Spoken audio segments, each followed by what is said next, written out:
পর্যন্ত ওর ওই মুনাফিকের হাত থেকে আর বাঁচতে পারবে না। আমি আল্লাহ ওদের ওয়াদা খেলাফির জন্য, আমার সাথে মিথ্যা বলার জন্য আমি তাদের নামটা ঈমানদারের খাতা থেকে কেটে মুনাফিকের তালিকায় বসিয়ে দিলাম। জোরে বলি নাউজুবিল্লাহ। সাহাবায়ে রাসূল এতদিন বিশ্বনবীর এতটা আশিক, আজকে সম্পদের পিছনে দৌড়াতে গিয়ে দুনিয়ার পাগল হয়ে কোরআন বলছে আল্লাহ তাকে মুনাফিক বানিয়ে দিলেন। ভাই আমার, আজ একটু বলেন না, আমি আপনি যেদিন মাতৃগর্ভ থেকে ধরার বুক এসেছিলাম, হাতে কত টাকার বান্ডিল ছিল? কিচ্ছু ছিল না। খালি হাতে এসেছিলাম। আমার আল্লাহ আমাদের চোখ দিয়ে দেখার মতো নিয়ামত দিলেন, কান দিয়ে শোনার মতো নিয়ামত দিলেন, অন্তর দিয়ে বোঝার মতো নিয়ামত দিলেন। আল্লাহ নিয়ামত দিলেন বলে আজকে চোখ দিয়ে দেখে দেখে, কান দিয়ে শুনে শুনে, অন্তর দিয়ে বুঝে বুঝে আমরা যা কিছু করেছি, আজকে যতটুকু আমার আপনার সম্পদ, এগুলো আমার আপনার নয়, বরং আমার আল্লাহর দেওয়া এই বিবেক, এই চোখ, এই কান, এই দেহ, আমি আপনি সম্পদের মালিক হতে পেরেছি। আল্লাহ পাক রব্বুল আলামিন ওই সূরা তাকাসুরের একদম শেষে বললেন, সুম্মা লাতুসআলুন্না ইয়াউমা ইযিন আনিন নাঈম। ও বান্দা বান্দিরা, আমি আল্লাহ যে নিয়ামত তোমাদেরকে দিয়েছি, প্রত্যেকটা নিয়ামত নিয়ে কিয়ামতের দিন তোমাকে অবশ্যই জিজ্ঞাসা করা হবে। ও বান্দা, তুমি ভেবো না আমার নিয়ামত পাওয়ার পরে বিনা হিসাবে তুমি পার পেয়ে যাবে। আমি আল্লাহ কিন্তু প্রত্যেকটা নিয়ামত সম্বন্ধে কিয়ামতের দিন তোমাকে প্রশ্ন করব। মনে হতে পারে আল্লাহকে কেন হিসাব দেব? ভাই, ভারতবর্ষের নাগরিক হয়ে ভারতবর্ষে বসবাস করি, কিন্তু যদি আপনি বছরে 5 লাখ টাকা মতো ইনকাম করেন, তাহলে আপনি গরিব বা মধ্যবিত্ত, আপনাকে সরকারকে কোনো হিসাব দেওয়া লাগবে না। 5 লাখের ঊর্ধ্বে, 10 লাখ, 10 লাখের ঊর্ধ্বে গেলে আপনি ইনকাম ট্যাক্সের আওতায় পড়ে যাবেন। কোথা থেকে আনেন, কোথায় ব্যয় করেন, সরকারকে হিসাব দিতে হবে। বছরে ওই কার্ডটা রিনিউ করতে হবে এবং এটা বোঝাতে হবে আমি এই পারপাস আনি, এই পারপাস ব্যয় করি, আমার ইনকাম সোর্স হলো এই। আপনি তো বলতে পারেন সরকারকে, সরকার আমি আমার গতর ঘামিয়ে পরিশ্রম করে টাকা উপার্জন করে তোমাকে কৈফিয়ত দিতে যাব কেন? তাহলে দেশের যদি নাগরিক হয়ে দেশের সরকারকে কৈফিয়ত দিতে হয়, তাহলে যে রব ফ্রিতে আমাকে আপনাকে এত নিয়ামত দিলেন, তাকে কৈফিয়ত দিতে হবে না? ও বান্দা, আমি কত নিয়ামত তোমাকে দিয়েছি, তুমি যদি নিয়ামত গুনতে চাও গুনে দেখো না। পারা নম্বর 26, পৃষ্ঠা নম্বর 20, সূরার নাম সূরা যারিয়াত। রব্বুল আলামিন বলেন, ওয়াফিল আরদি আয়াতুল লিল মুকিনিন ওয়াফি আনফুসিকুম আফালা তুবসিরুন। ও বান্দা, গোটা পৃথিবীর চতুর্দিকে দৃষ্টি দৌড়াও, যেদিকেই তাকাবে আমার নিয়ামত দেখতে পাবে। ও বান্দা, তোমার দেহের দিকে তাকাও, তোমার দেহের প্রত্যেকটা অঙ্গ যেদিকেই তাকাবে আমার নিয়ামতের কথা তোমার মনে উঠবে। আমি তোমাকে এই হাতটা যে ভাঁজ করতে দিয়েছি, এটা কত বড় নিয়ামত। ওই ছেলেটাকে জিজ্ঞাসা করো যে বাইক অ্যাক্সিডেন্ট করে ওর 5টা আঙুল আর এমন করে ভাঁজ হয় না, অনেক ডাক্তার দেখিয়েছে, অনেক বড় খরচ করেছে, ওর হাতটার এমন করে ভাঁজ হয় না। তো আমি আল্লাহ তোমাকে কত বড় নিয়ামত দিয়েছি, তুমি যে পাটা ভাঁজ করে বসতে পারো, ওই মানুষটাকে জিজ্ঞাসা করো যে হোঁচট খেয়ে পড়ে যাওয়ার পর ও হাঁটুতে আর জোর পায় না, ওই হাঁটুটা আর ভাঁজ করতে পারে না। আমি আল্লাহ কত বড় নিয়ামত দিয়েছি। ও বান্দা, তোমার চোখে দেখতে পাওয়াটা কত বড় নিয়ামত, ওই মানুষটাকে জিজ্ঞাসা করো যার চোখে ছানি পড়ে ওই চোখটা ধোঁয়াশা হয়ে গেছে, ওই চোখে আর দেখতে পায় না। জিজ্ঞাসা করো এই চোখের নিয়ামত কত বড় নিয়ামত। ও বান্দা, তুমি কম্পিউটার দেখে আশ্চর্য হও, ও বান্দা তুমি মোবাইল দেখে তুমি আশ্চর্য হও, তুমি ড্রোন ক্যামেরা দেখে আশ্চর্য হও, কিন্তু বান্দারে আমি তোমার দেহে যে অসংখ্য নিয়ামত দিয়ে রেখেছি, ওটা দেখে তুমি একবারও মাশাআল্লাহ বলো না, একবারও আলহামদুলিল্লাহ বলো না। ও বান্দা, এই নিয়ামত গুলো কেউ দেয়নি, এই নিয়ামত গুলো আমি আল্লাহ তোমাকে দিয়েছি। একটু জোরে বলা যাবে? তাকাও না, জমিনের এক প্রান্ত থেকে অপর প্রান্তে আফালা ইয়ানজুরুনা ইলাল ইবিলি কাইফা খুলিকাত ওয়া ইলাস সামাই কাইফা রুফিআত ওয়া ইলাল জিবালি কাইফা নুসিবাত ওয়া ইলাল আরদি কাইফা সুতিহাত। দেখো না আসমানটাকে ঝুলিয়ে রেখেছে, দেখো না এই জমিনটাকে বিছিয়ে দিয়েছে, দেখো না ওই পাহাড়টাকে দাঁড় করিয়ে রেখেছে, দেখো না ওই উটটাকে কে সৃষ্টি করেছে। ও বান্দা, যেদিকেই তাকাবে আমার নিয়ামত তোমার মনে পড়বে। একটু জোরে বলা যাবে? তোমার বিবেক, তোমার বুদ্ধি বলবে কেউ তো একজন আছেন পরিচালনা করছে। একটা গাড়ি গেলে তুমি ভাবো কোন একটা ড্রাইভার তো আছে, না গাড়িটা গেল কি করে। ট্রেন গেলে তুমি বলো কোন ড্রাইভার তো আছে, না ট্রেনটা চলছে কি করে। তাহলে সামান্য একটা গাড়ি, একটা ট্রেন যদি চালাতে গেলে ড্রাইভার লাগে, কি ভাবলে পৃথিবীটা এমনি এমনি চলছে, কেউ চালায় না। হ্যাঁ বান্দা, তোমার বিবেক যদি থাকে, আকল যদি থাকে, বুদ্ধি যদি থাকে, আমাকে খুঁজতে একদম দেরি হবে না। জোরে বলবেন? ইব্রাহিম আলাইহিস সালাম নিজে নিজেই রব খুঁজে পেয়েছিলেন। হ্যাঁ, আসমানের মালিক যিনি, তিনি আমার রব। জমিনের মালিক যিনি, তিনি আমার রব। বান্দা, তুমি আমাকে ভুলে শুধু দুনিয়া দুনিয়া করছো। বিশ্বনবী হাদিসে বললেন, লা তাজুলু কদামা ইবনি আদম, কিয়ামতের কঠিন ময়দানে কাউন্টার হবে, কাউন্টার। আমার আল্লাহ পাক রব্বুল আলামিন সেদিন হবেন কাহার। আমার আল্লাহ কাউন্টারে বসবেন, বান্দাকে সামনে থেকে যেতে হবে। আম্মা জান আয়েশা রাদিয়াল্লাহু তাআলা আনহা বিশ্ব নবীকে একদিন প্রশ্ন করে বললেন, ইয়া রাসূলুল্লাহ, ইয়া হাবিবাল্লাহ, আপনার কাছে আমার একটু প্রশ্ন। কোরআনের আয়াতের মধ্যে আল্লাহ বলেছেন হিসাব দুই রকম হয়। হিসাব নাকি দুই রকম হয়, একটা হয় হিসাবে ইয়াসির আর একটা হয় হিসাবে আসির বা উসরা। আল্লাহর রাসূল একটু বলে দেন, হিসাব কঠিন হিসাব আর সহজ হিসাব, এই দুটো হিসাবের মধ্যে পার্থক্য কি? রাসূল কারীম সাল্লাল্লাহু আলাইহি ওয়াসাল্লাম বললেন, আল্লাহ হবেন কাহার, বান্দা সামনে থেকে যাবে পাশে, আল্লাহ বলবে যাও যাও যাও যাও যাও, হু করে যাচ্ছে। এই যাদেরকে বলছে যাও যাও যাও, কোনো কথা জিজ্ঞাসা করছেন না, এদেরকে আল্লাহ সহজ হিসাব নিলেন। এটা বলবেন না। হঠাৎ করে কোন বান্দা যাবে, আল্লাহ এই দাঁড়াও, এই দাঁড়াও যদি বলে দিয়েছে, এবার হিসাব কঠিন। কত কঠিন হবে, কত কঠিন হবে। বিশ্বনবী বললেন, বান্দা আল্লাহ যখন হিসাব নেবেন, পাঁচটা বিষয় প্রশ্ন করবেন। এই পাঁচটা বিষয় আমার আল্লাহ প্রশ্ন না করে বান্দাকে আর পা তুলতে দেবে না। এই কঠিন হিসাবের মধ্যে নম্বর 1, আন হায়াতিহি ফিমা ফানা। ও বান্দা, তোমাকে যে জীবন দিয়েছিলাম 60 বছর, 65 বছর, 75 বছর, ওই গোটা জিন্দেগির প্রত্যেকটা সেকেন্ড, প্রত্যেকটা মিনিট, প্রত্যেকটা দিন, প্রত্যেকটা সপ্তাহ, প্রতিটি মাসের হিসাব ওই রবকে দেওয়া লাগবে। বান্দা, সেকেন্ডগুলো, দিনগুলো, সময়গুলো তুমি কি করে কাটিয়েছিলে, গোটা জীবনের হিসাব আল্লাহর সামনে তোমাকে দিতে হবে। নাম্বার 2, ওয়ান শাবাবিহি ফিমা বলা। ও বান্দা, তোমাকে যৌবন কাল দিয়েছিলাম 20 থেকে 35 বছর, ওই যৌবন কালটা কোথায় বান্দা নষ্ট করেছো? আমি আল্লাহ কিয়ামতের দিন, ওই দিন তোমাদেরকে প্রশ্ন করব। ওয়ান মালিহি মিন আইনা তাসাবা, সম্পদ কোথা থেকে এনেছিলে, তোমার ইনকাম সোর্স কি ছিল, আমি আল্লাহ আমার সামনে সেদিন বলা লাগবে। এবং কোথায় অফিমা আনফাকা, 4 নম্বর কোথায় ওই মালগুলো ব্যয় করেছিলে, সম্পদগুলো কোথায় খাটিয়েছিলে, সেই হিসাবটাও দেওয়া লাগবে। এবং নম্বর 5, ওয়ান ইলমিহি ফিমা আমিলা, জ্ঞান অনুযায়ী কতটুকু আমল করেছিলে, আমি আল্লাহ ওদিন কিন্তু প্রশ্ন না করে পা তুলতে দেব না। জীবন নিয়ে প্রশ্ন হবে। ভাই আমার, এখন জীবন বলে কাকে? জীবন বলা হয় মুখ দিয়ে যেটা বললাম, চোখ দিয়ে যেটা দেখলাম, কান দিয়ে যেটা শুনলাম, দেহ দিয়ে উপভোগ করলাম, এই সময়টা কাটানোর নাম তো জীবন। আমি আপনি যদি 24টা ঘন্টা প্রতিদিনের একটা দিন হিসাব করি, আজকে 2025 সালে কত তারিখ? আজকে 18ই ডিসেম্বর। আজকে 18ই ডিসেম্বর যদি আমরা হিসাব করি,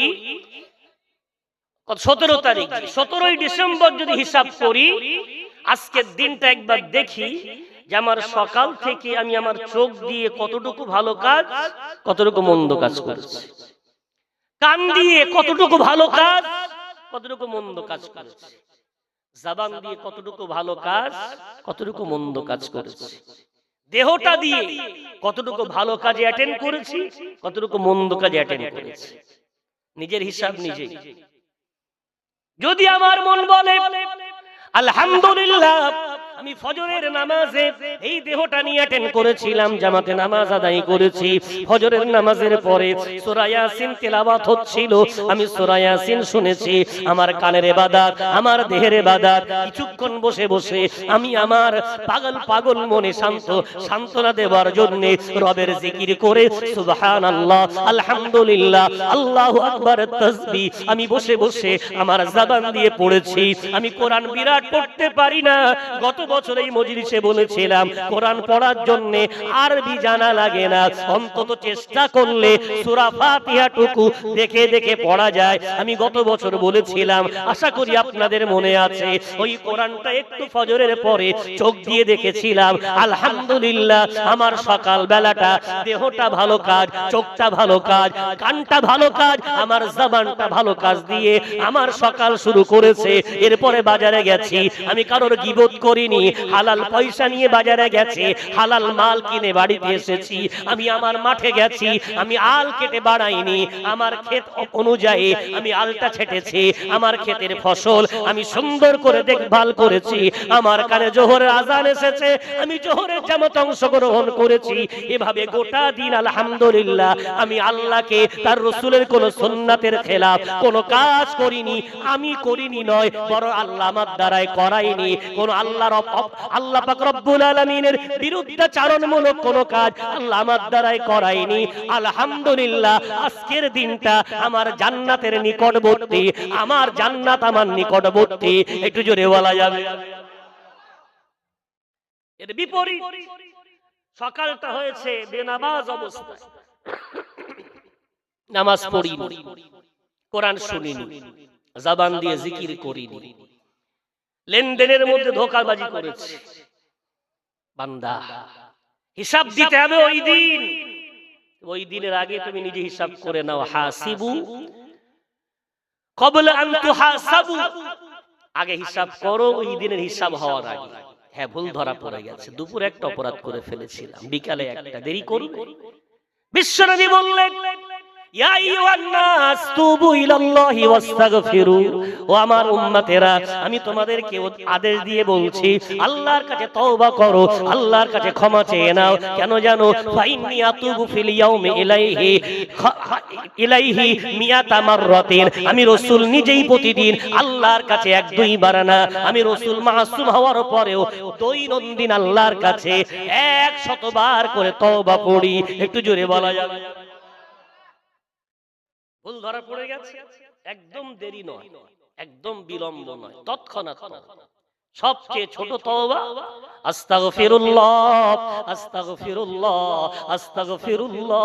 চলতে চলতে জবান দিয়ে চোখটা বন্ধ করে নিজের পাপের প্রতি অনুতপ্ত, নিজের পাপের জন্য অনুশোচনা, নিজের পাপের জন্য মনটা বড় খারাপ, এই মন নিয়ে আল্লাহ আস্তাগফিরুল্লাহ, আমি তোমার কাছে মাগফিরাত কামনা করছি, আল্লাহ আমি তোমার কাছে ক্ষমা চাইছি।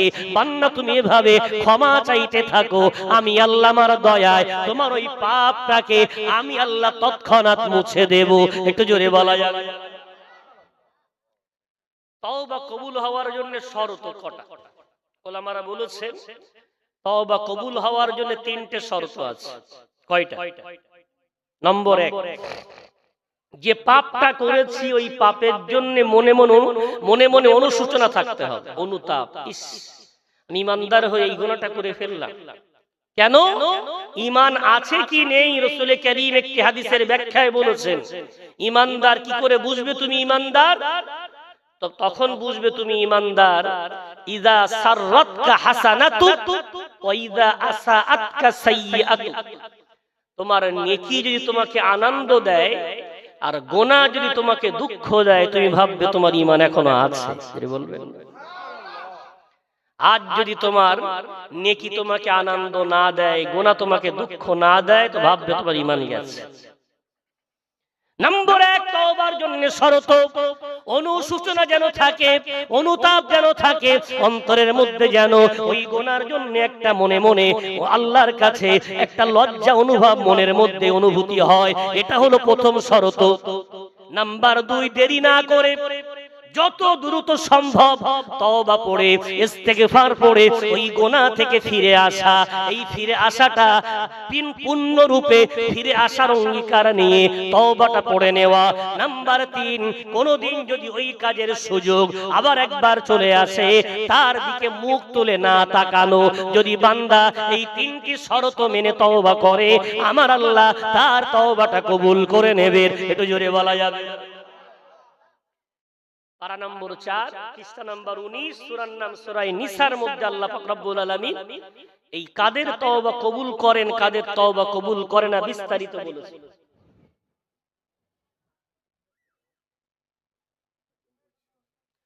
ভাই আমার, আল্লাহ পাক রব্বুল আলামিন বলেন ইন্নামাত তাওবাতু লিল্লাযীনা ইয়া'মালুনাস সুআ বিজাহালাতিন সুম্মা ইয়াতুবুনা মিন করিবিন ফাউলাইকা ইয়াতুবুল্লাহু আলাইহিম। আল্লাহ পাক রব্বুল আলামিন বলেন ওই সমস্ত বান্দাগুলো যারা গুনাহ করার পরে তওবা করেছে, ইন্নামাত তাওবাতু আলাল্লাহি লিল্লাযীনা ইয়ামালুনাস সু, আমার আল্লাহ তাদের তওবা কবুল করাটা আল্লাহ পাক রব্বুল আলামিন নিজের উপরে বড় গুরুত্বপূর্ণ মনে করেন। আমার আল্লাহ তাদের তওবাটাকে গুরুত্ব দিয়ে গ্রহণ করেন।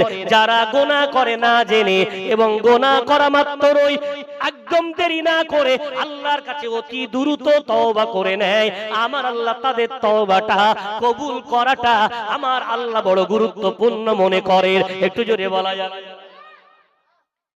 ইয়াতুবুনা মিন করিব বলা হয়েছে, গুনাহ করে একদম বিলম্ব না করে তাড়াতাড়ি তওবা করা। আলী মুরতাদা রাদিয়াল্লাহু আনহু কে রাসূল কারীম ওসিয়ত করেছিলেন, আলী যদি তোমার দ্বারা কখনো কোনো গুনাহ ঘটে যায় সঙ্গে সঙ্গে একটা নেকির কাজ করে ওই গুনাহটাকে মিটিয়ে দেওয়ার চেষ্টা করবে। যদি বলে ভাই আমার, সুতরাং তওবা কবুল হওয়ার শর্তের মধ্যে বিলম্ব না করা।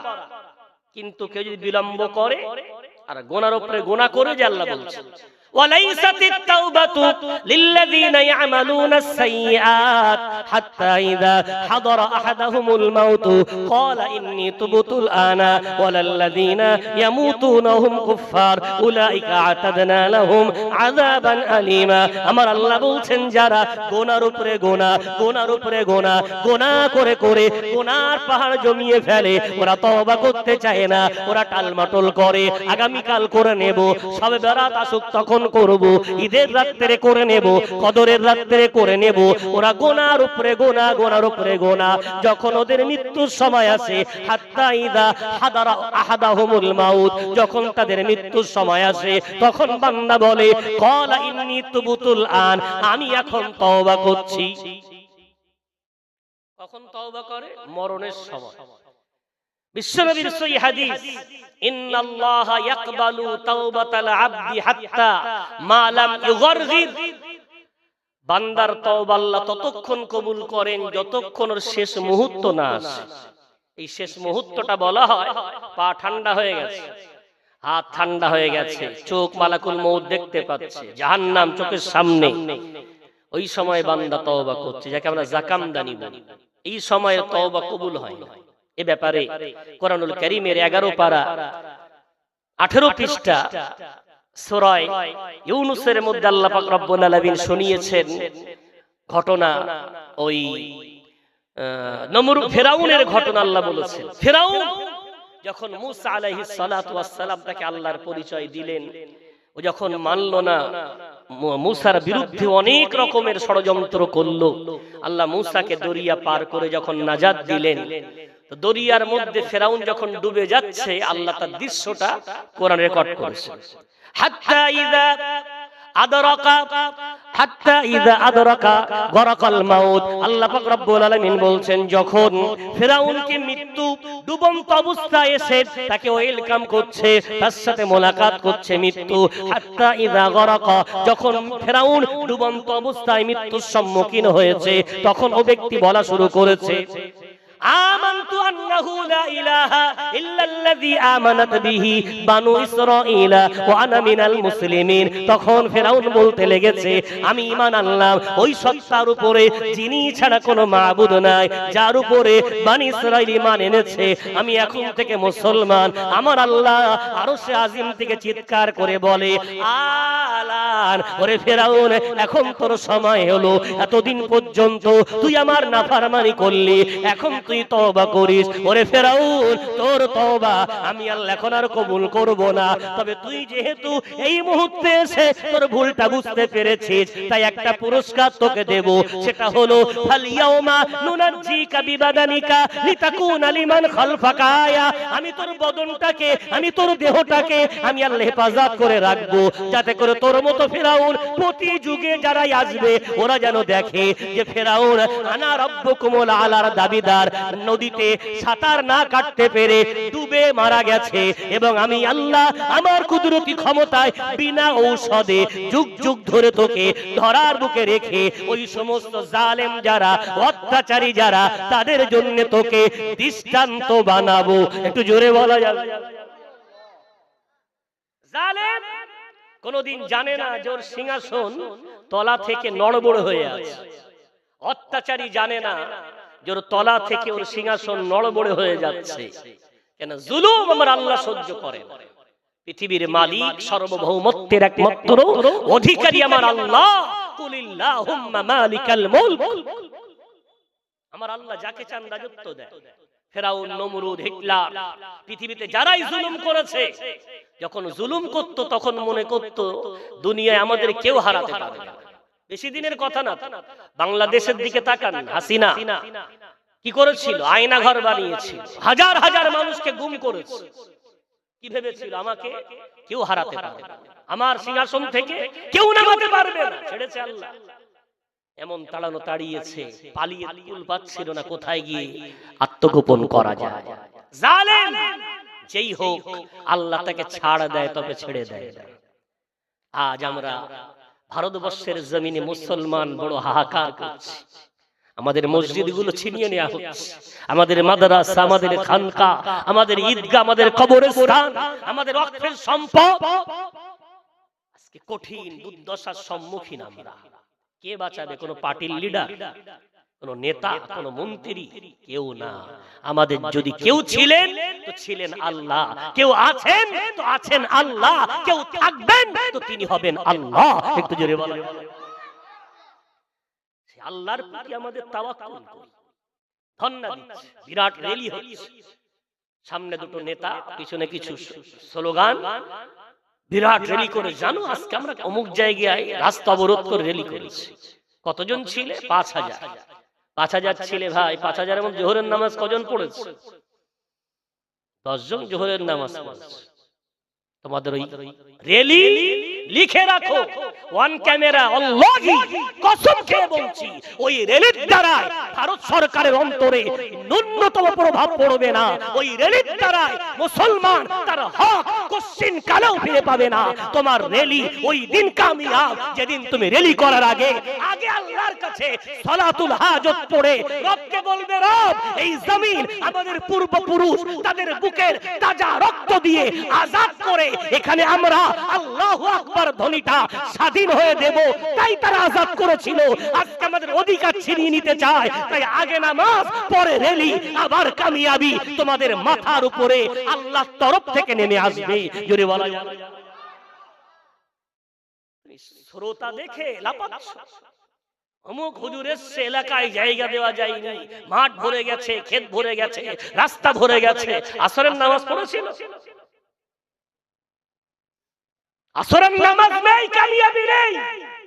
লিখে রাখ। কেন? বিশ্বনবীর সাহাবা। কারা? সাহাবায়ে রাসূল। যুদ্ধ করছেন, তুমুল বেগে যুদ্ধ চলছে, কয়েক দিন হয়ে যাচ্ছে, যুদ্ধে কোনো ফলাফল আসছে। সাহাবারা রাত্রে বসলেন, এশার নামাজ অন্তে মশওয়ারা করলেন, পরামর্শ করলেন, কি ব্যাপার আমাদের যুদ্ধে কেন জয় হয় না, কি একটা হচ্ছে বলো না। আমির যিনি, সেনাপতি যিনি, গোটা সাহাবাদের কাছে পরামর্শ করতে লাগলেন, বলো না তোমরা কোন সুন্নত ছেড়ে দিচ্ছে না তো। হঠাৎ করে এক সাহাবা বললেন, হে আমিরুল মুমিনিন, আমার মনে পড়েছে আমরা যেদিন থেকে যুদ্ধে এসেছি ওই দিন থেকে আমাদের মিসওয়াক করা হচ্ছে না। আমার রাসূল গোটা জীবন এই মিসওয়াক করাটার উপরে বিরাট তাকিদ দিয়েছেন, অথচ আমরা এই যুদ্ধের ময়দানে মিসওয়াক করতে পারছি না। আমিরুল মুমিনিন বললেন, তাই নাকি, তাহলে বিরাট ভয়াবহ, যাও তাড়াতাড়ি যাও, কোথায় মিসওয়াক পাওয়া যায়। জাইতুনের ডাল কেটে কেটে, বাবলা গাছের ডাল কেটে সাহাবারা মিসওয়াক করতে লাগলেন। পরের দিন ফজরের নামাজের আগে মিসওয়াক করে ফজরের নামাজ আদায় করে আজকে যুদ্ধের ময়দানে নামলেন। এতদিন ধরে অমীমাংসিত যুদ্ধটা, এতদিন ধরে যুদ্ধ হচ্ছিল, কোন মীমাংসা ফয়সালা হচ্ছিল না। আমার আল্লাহ রাসূলের সুন্নাত মানার কারণে ওই যুদ্ধে সাহাবাদেরকে জয়কার করে দিলেন। একটু জোরে বলা যাবে?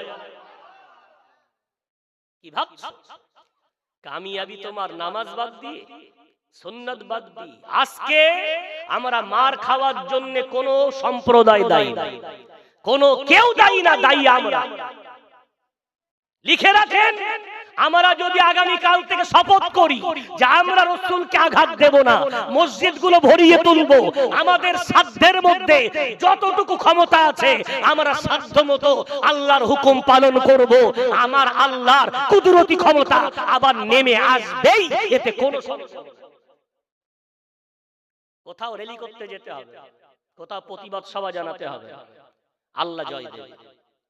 আজ মসজিদগুলো বিরাট, ফজরের নামাজে ইমাম আর মুয়াজ্জিন দুজন মিলে জামাত করছে, তিনতলা মসজিদ বানিয়েছে। কামিয়াব লোককে বলে, জানো আমাদের গ্রামে তিনতলা মসজিদ আছে। আরে ভাই, তিনতলা মসজিদটা সফলতা নয়। তিনতলা মসজিদের জোহরের নামাজে কজন মুসল্লি হয় এটা বলো তো? আসরের নামাজে কজন মুসল্লি, ওটা আগে বলো। ভাই আমার, আমরা গোনার উপরে গোনা দৌড়াচ্ছি, দুনিয়া। মাঝে মাঝে একটু হেডেক লেগে গেল, বিরাট ভিড় জমিয়ে আমাদের হক পাই না। আরে তোমার হক দেবে তো আল্লাহ। তোমার হক, তুমি যদি রবের হকটা আদায় করো, ওখান থেকে ফয়সালা হবে, তারপর তোমার হক তুমি পাবে। সেইখানটাই তো আমরা ঘাটতি এনে ফেলেছি। আল্লাহ বলছেন, ওই গোনার উপরে গোনা করতে আছো। ফেরাউনও ভেবেছিল আমি গোনা করব, আমাকে কেউ খসাতে পারবে না। সে ডুবতে ঈমান আনলো, আমি আল্লাহ নেই। তাই গোনার উপরে গোনা করো না বান্দা, ফিরে এসো। তুমি যদি গোনার উপরে গোনা করো, মরণের সময় তখন যদি বলো তওবা, আল্লাহ বলছে আমি ওই সময়ে তওবা নেব না, ওই সময়ে তওবা গ্রহণ করব না। তাহলে শুধু দৌড়াও সম্পদ না, তুমি আগে দৌড়াও রবের দিকে, আগে দৌড়াও রাসূলের সুন্নাতের দিকে। তুমি রবের হক, রাসূলের হক আদায় করো, অটোমেটিক আমার আল্লাহ তোমার সংসার, তোমার পরিবার তিনি দাঁড় করিয়ে দেবেন। জোরে বলবেন কত বরকত আল্লাহ দিতে পারেন। ছোট্ট একটা ঘটনা, সময় সঙ্গ দিচ্ছে না, তারপর একটুখানি। নবী করিম সাল্লাল্লাহু আলাইহি ওয়াসাল্লামের সাহাবা জাবির ইবনে আব্দুল্লাহ রাদিয়াল্লাহু আনহুমা, বুখারী শরীফের সহিহ হাদিস, উহুদ যুদ্ধের আগের রাতে আব্দুল্লাহ তার বেটা জাবিরকে ডেকেছেন, ডেকে বলছে, বাপ, দুজনাই রাসূলের সাহাবা, বাপ আমার যা মনে হচ্ছে আগামীকাল উহুদের প্রান্তরে আমি হব প্রথম শহীদ। যদি আমি শহীদ হয়ে যাই, তোমাকে দুটো ওসিয়াত করছি। নম্বর 1, আমি ইহুদিদের কাছ থেকে অনেক পয়সা ধার নিয়ে রেখেছি এবং তাদেরকে বলেছি আমার যে খেজুর বাগানে যে খেজুর হবে ওটা বিক্রি করে অথবা খেজুরগুলো তাদেরকে যে পয়সা নিয়েছি ওই সময়ে বাজার মূল্য অনুযায়ী খেজুর দিয়ে আমি তাদের ঋণগুলো পরিশোধ করে দেব। বাবা, আমি যদি মারা যাই, এটা হলো বান্দার হক, তাই তাদের পাওনাগুলো আমার তরফ থেকে তুমি আদায় করে দেবে তো? জাবির বলেন, আব্বা জান, কথা দিচ্ছি আল্লাহ আমাকে বাঁচিয়ে রাখলে আমি আপনার ঋণ পরিশোধ করে দেব। যেটা বলবেন না। নাম্বার 2, বাবা ওসিয়াত, তুমি একমাত্র আমার ছেলে আর তোমার 9টা বোন, এই 10 ছেলে মেয়ে আমার। এখন তোমার মা মারা গেছে বহুদিন, আমি বাপ, ওই মেয়েগুলোকে বুক আগলে তাদেরকে লালন পালন করে যদি ইন্তেকাল করি, শহীদ হয়ে যায়, ওই বোনগুলোর জন্য তোমাকে আমি একটা ওসিয়াত করছি বাপ, এমন কোন নারী বিয়ে করো না যে যার জন্য তোমার বোনগুলো কষ্ট পায়। অর্থাৎ ইশারা করলেন তুমি যুবতী মেয়েকে বিয়ে করো না, কেন যুবতী মেয়ে বিয়ে করলে তার যখন সন্তান হবে সে নিজের বাচ্চা বাদ দিয়ে তোমার বোনদেরকে বেশি ভালোবাসবে না। তাই বিধবা নারী একটু আমার জন্য বোনগুলোর জন্য তাকিয়ে একটা বিধবা নারী দেখে বিয়ে করো, যাতে করে বিধবা নারী বাচ্চা মানুষ করতে দক্ষ এবং বাচ্চাদের প্রতি মহাব্বত ছিল, এমন কোন বিধবা নারী দেখে বিয়ে করলে তোমার বোনগুলো সুখে থাকবে, এমন একটা বয়স্ক নারী বিয়ে করো। জাবির বলেন আব্বা কথা দিচ্ছি আপনার জন্য আমি এই কাজটাও করব। যেটা বলবেন না। জাবির রাদিয়াল্লাহু আনহু হাদিস বর্ণনা করছেন, ওহদ যুদ্ধ শুরু হলো পরের দিন, আমার আব্বা জান যেমন বললেন তেমনটাই হলো। আমি জাবির রাদিয়াল্লাহু তাআলা আনহু যুদ্ধ শুরু হওয়ার কিছুক্ষণ পরে আমার কানে আওয়াজ এলো, আমার আব্বা জান আব্দুল্লাহ রাদিয়াল্লাহু তাআলা আনহু ওহদের প্রান্তরে শাহাদাত বরণ করেছে। আমি দৌড়ে গেলাম, আমার আব্বা জানকে দেখলাম। কাফেরেরা, ইহুদি কাফেরেরা, মক্কার মুশরিকেরা আমার আব্বা জানকে মুসলা করেছে। সেই সাথে আমার ফুম্মা আমার আব্বাকে দেখার জন্য দৌড়ে এসেছে। এসে দেখে আমার আব্বার অবস্থা তো ভয়ানক, আমার ফুম্মা থাকতে না পেরে ডুকরে কেঁদে উঠেছেন। আমার রাসূল আমার ফুম্মাকে সান্ত্বনা দিচ্ছেন, এমন করে কেঁদো না, যারা শহীদ হয়ে যায় ওরা ধরার বুকে মানুষ তার উপরে যতই অত্যাচার করুক না কেন, শহীদ হওয়া মাত্রই তৎক্ষণাৎ তারা জান্নাতে চলে যায়। একটু জোরে বলা যায়। আমার রাসূল ফুম্মাকে সান্ত্বনা দিচ্ছে। আমার আব্বাকে খবর দেওয়া হলো, দাফন করা হলো। পরের দিন আমি বাড়ি থেকে বেরিয়েছি, ইহুদি পণ্ডিত গুলো নেতাগুলো আমাকে ধরেছে রাস্তায়, জাবির তোর আব্বা তো মরে গেল, তোর আব্বার কাছে এতটা সম্পদ পাবো কবে দিবি? আমি তাদের কাছে অনুনয় বিনয় করে বললাম, আমি তো বড় অসহায় হয়ে পড়েছি, বাপ হারা হয়ে গেছি, আপনারা জানেন। এবছরে খেজুর বাগানে যত খেজুর হয়েছে ওগুলো নিয়ে আমার আব্বাকে ক্ষমা করে দেন। ইহুদিরা হাসছে আর বলছে, পাগলা, হিসাব কিতাব কিছু বুঝিস?